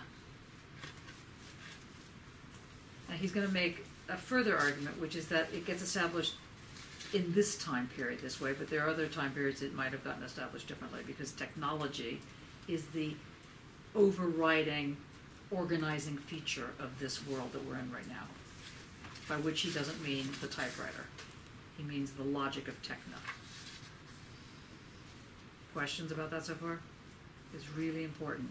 So what this will mean is that he'll get rid of the notion of gaze, G-A-Z-E-S, like G-A-Z-E, rather, gaze, like the male gaze. There will be no such thing as male gaze, or the female gaze, or any gaze. It doesn't operate on this ocular level. It doesn't, it's not like there's this thing that creates this all-seeing, all-knowing masculinity. Gets rid of that. So it's a very different way in. All right, let's try it again. Okay, ready? Over to you, Sue. Okay. Heidegger begins with the question, what is thinking concerned with? And compares his own answer to this question with that of Hegel. For both Hegel and Heidegger, thought is concerned with being. But for Hegel, being is absolute thought, thinking itself. Got it? Does that make sense? Do we need to go through the dialectic on that? Yeah. Okay, so it's fine. So for both Hegel and Heidegger thought it, but for Hegel, being is absolute thought, thinking itself. So what that is saying is that the highest form of the concept is what? Starts with K. Knowledge. Knowledge. The highest form is knowledge, and it comes back around and grounds everything. So let's say you're fighting for democracy or whatever it is. That notion of democracy comes back around and gives you the meaning.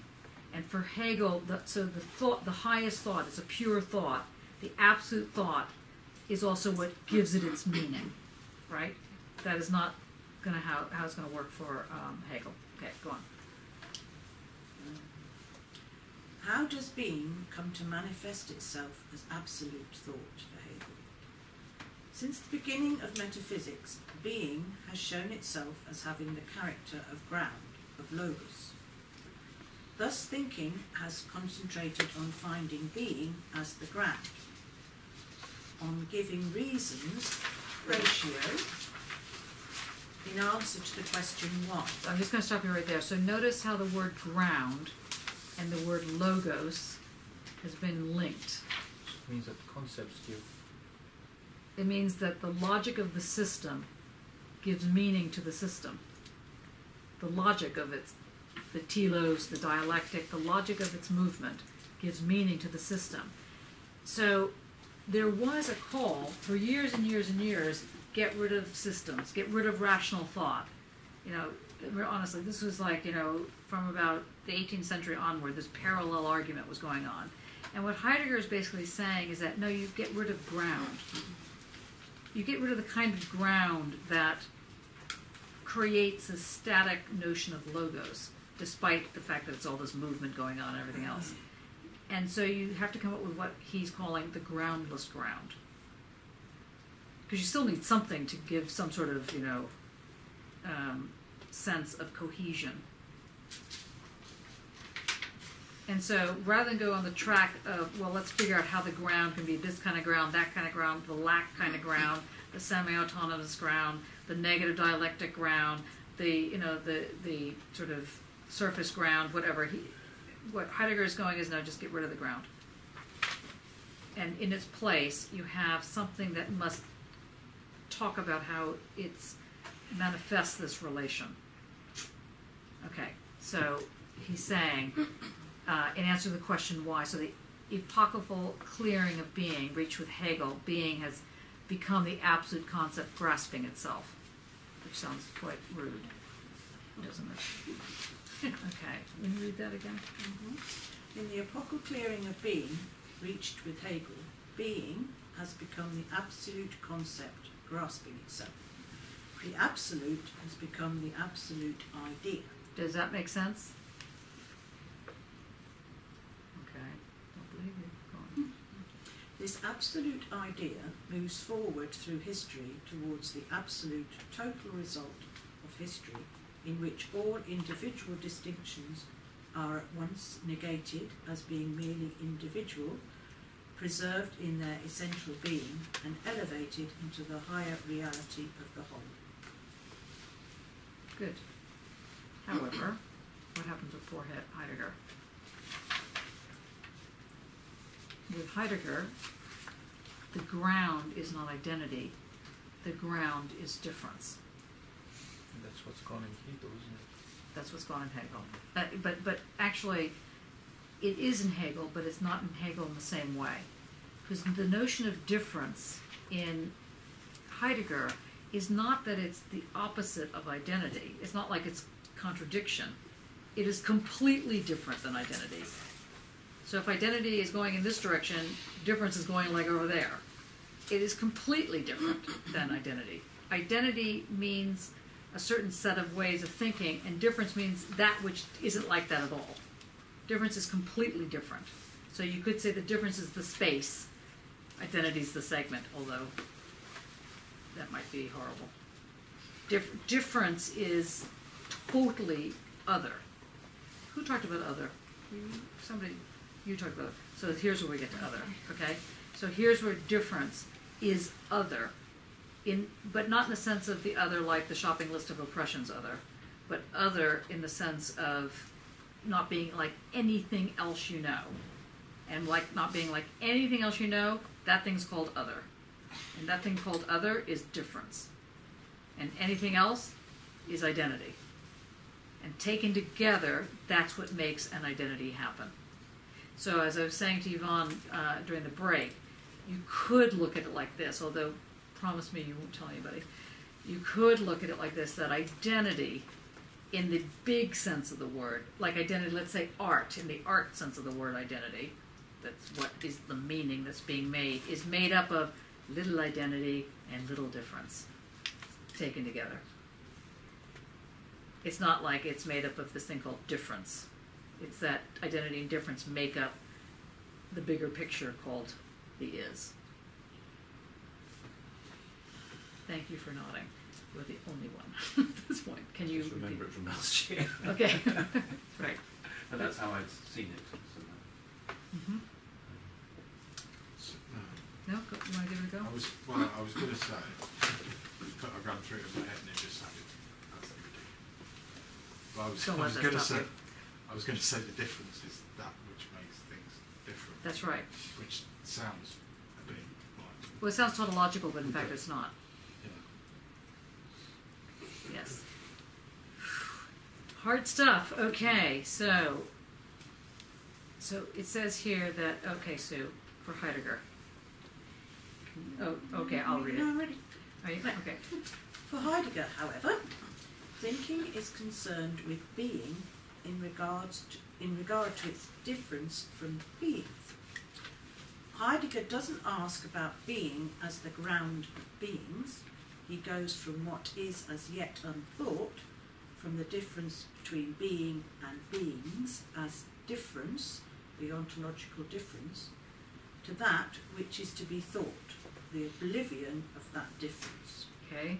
So eventually, in order to get to identity, you have to get rid of difference. Or to put it slightly differently, you have to forget about difference. Because otherwise, because then to have this thing A equals A, you can't say, but they're really separate, but they're really not separate. You have to forget about that. Otherwise, you can't deal with how meaning starts to make itself manifest, make itself show up. Making itself manifest means that it shows up. Manifest, to show. Surfaces. Yes, good. Okay, ready? Go on. Right. The difference is nothing that man has somehow forgotten. Oblivion belongs intrinsically to difference. Instead of progressing towards an all-inclusive totality, thinking for Heidegger attempts to move forward by the step back into the realm of the essence of truth, which has never yet come to light.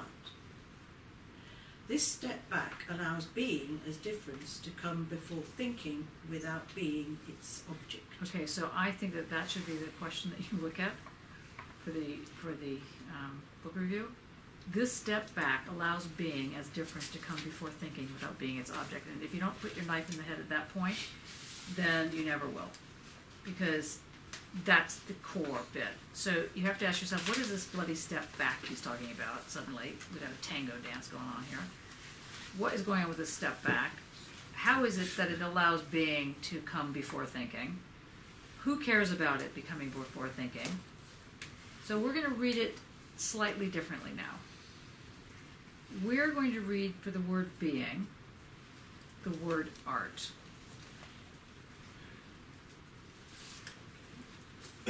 And we're going to read for, no, let's use the word difference as art.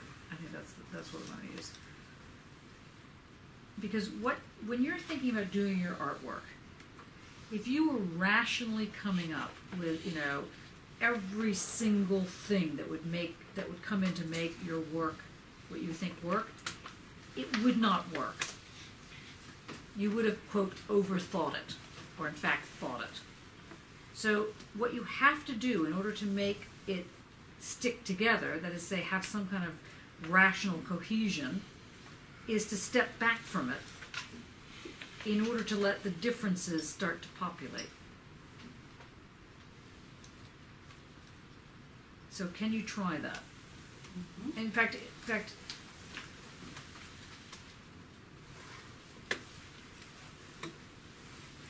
that what he means when you talk about clearing? Like you yes. have to kind of move the idea you have before.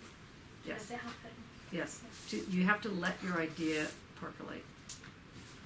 If you don't, it's either born too soon, born too late, not born at all. It needs to percolate, and that requires a step back. But at the same time, it requires you to be fully immersed. Now, Kierkegaard calls this the tremble, where you are stepping back, but at the same time you are so into it that you have to keep going. Heidegger is much more sanguine about it, much more, kind of like, okay, let's, tremble all very interesting, but let's just see how this actually works. How you get completely into the moment, but while you're completely in the moment, you are detached from that moment. So you have to be both in it and detached, or it's not going to produce its difference. I mean, to me, does this sound like the way in which you do your artwork? I mean, he's naming something that is, for most artists anyway, something that is very familiar. You have to take this step back, but you're not taking a step back like you're trying to get the perspective on it. You have to take a step back in order to run at it, make a leap at it, and then just see how it goes. But it's not just seeing how it goes and you have no sense at all of how it's going to go. You have a sense of how it's going to go. But it could go like 22 different ways, like your tapes being on the table, just in case.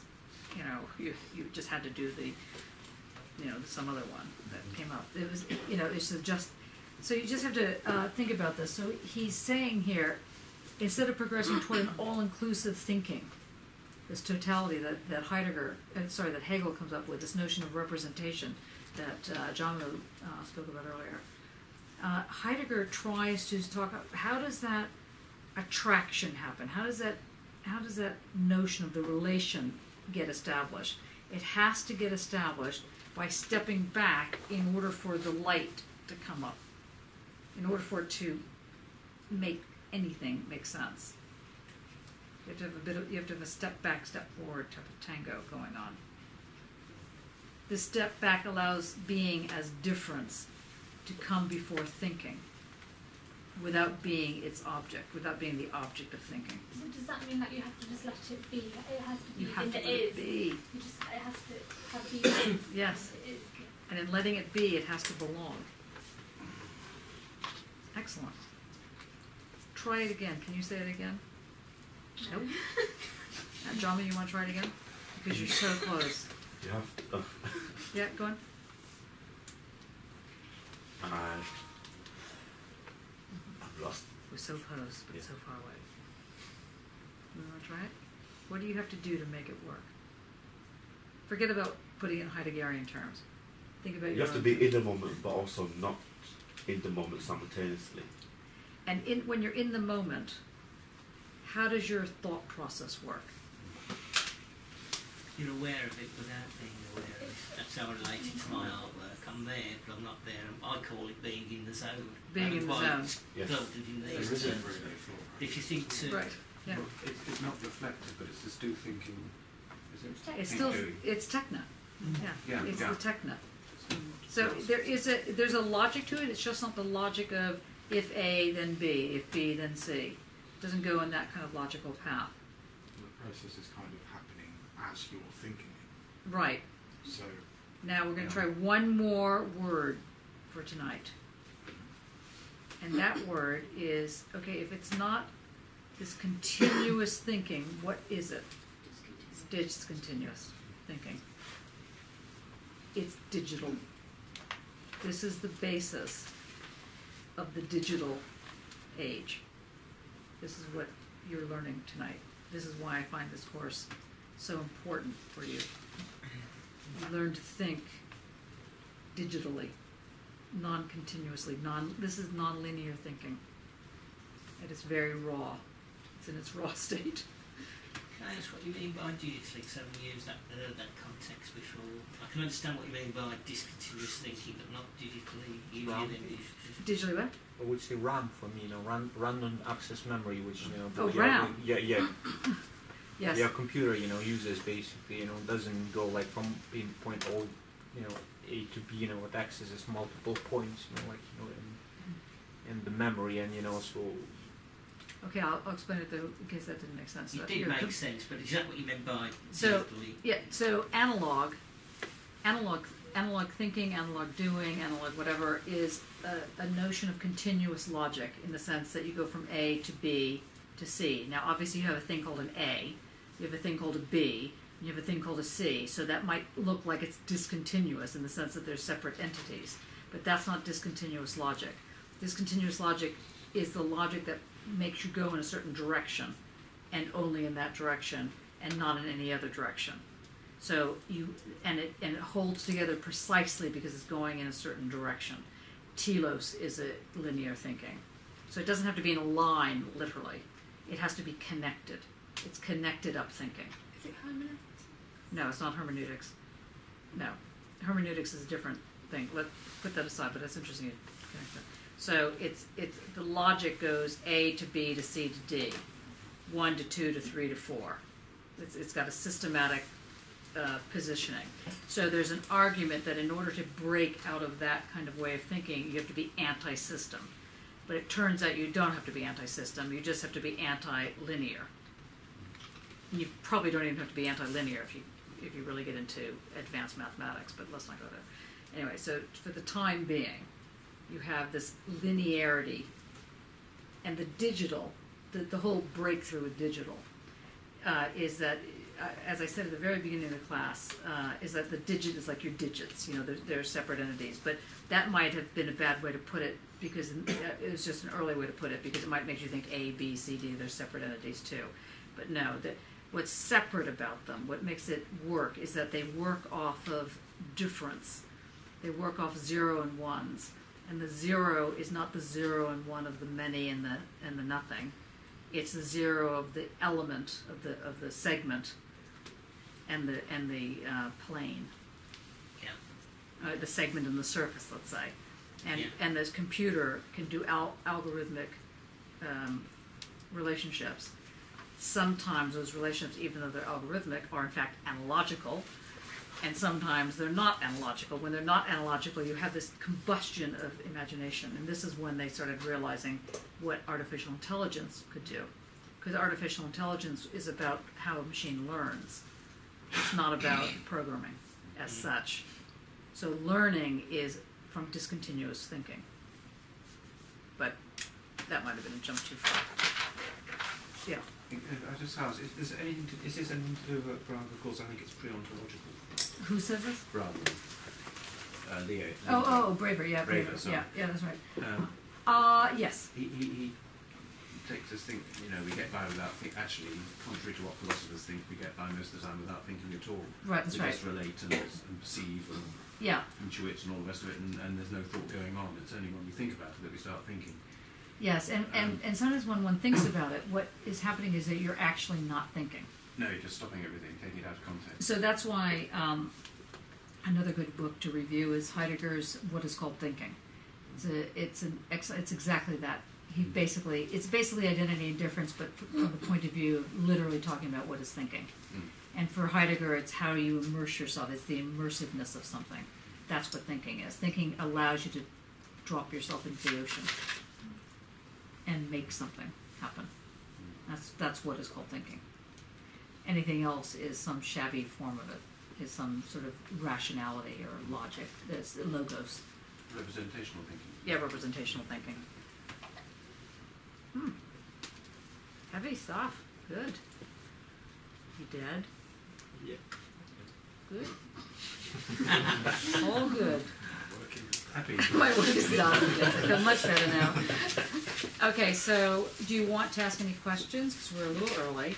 Your brain seems to have sweated out of its head. So I'm not sure if we should continue or if would you like to talk? Would you like to speak? We could. It's like consciousness then. That was a massive question. Start with something easy. That's right. Just say what's going on. Is consciousness a surface? Yes. Yeah. So I mean, yes. Yeah. You could make that.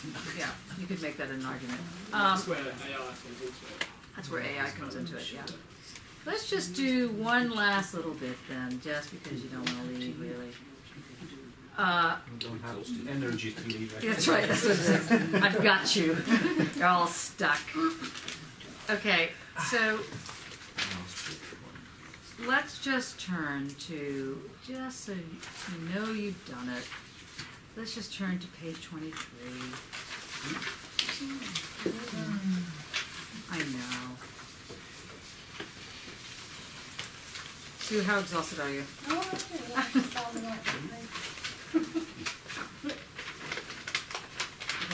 Page 23. I've got it. Page 23. Yep.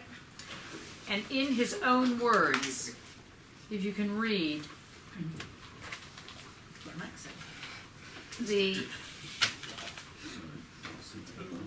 how many people can read Greek? She's not. She's not here. It's such a drag. It's tados, right? Right?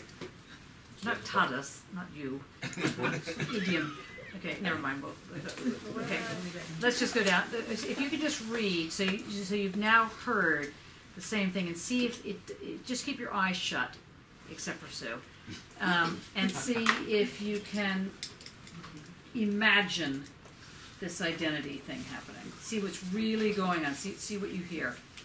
Go on. From the beginning. The usual formulation of the principle of identity reads A equals A. The principle of identity is considered the highest principle of thought. We shall try to think about this principle for a while, for we should like to find out through this principle what identity is. When thinking attempts to... And no one's allowed to fall asleep. When thinking attempts to pursue something that has claimed its attention, it may happen that on the way it undergoes a change. It is advisable, therefore, in what follows, to pay attention to the path of thought rather than to its content.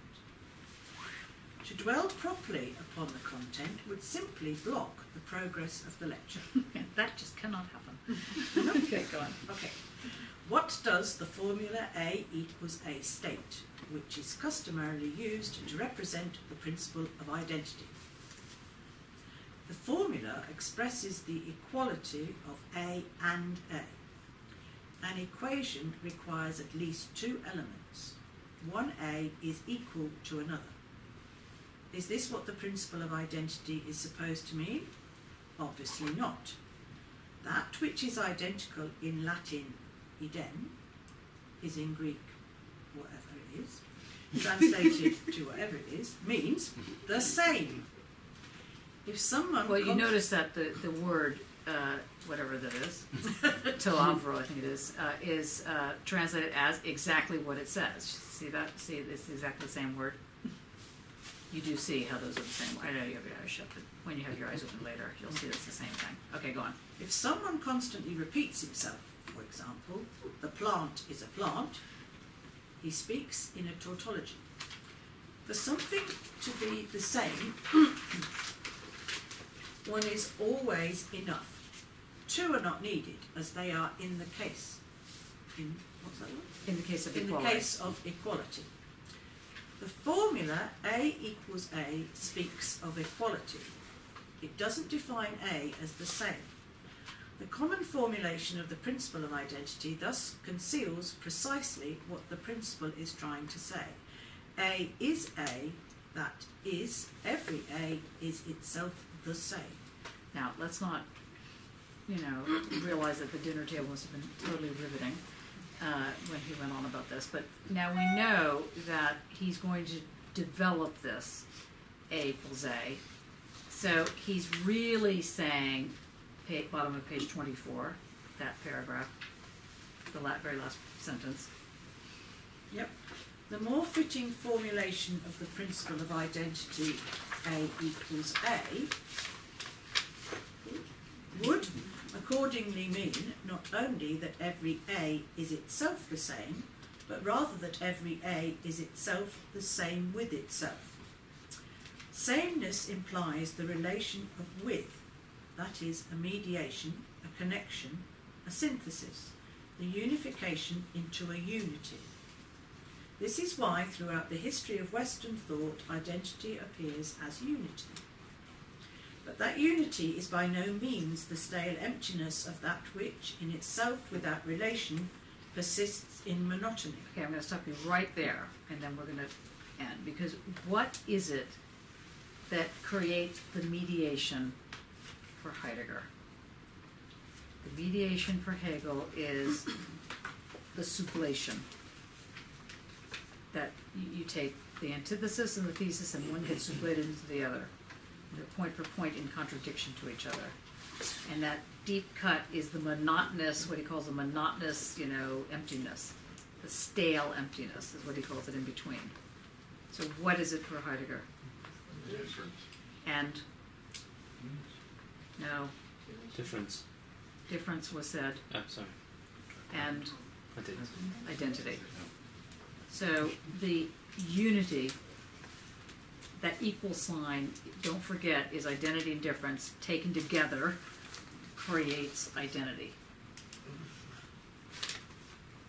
Identity and difference. Taken together creates the unity, creates the unity, which creates identity. Okay. Identity and difference creates. And another way of putting that is that one invents the unity. They don't find it.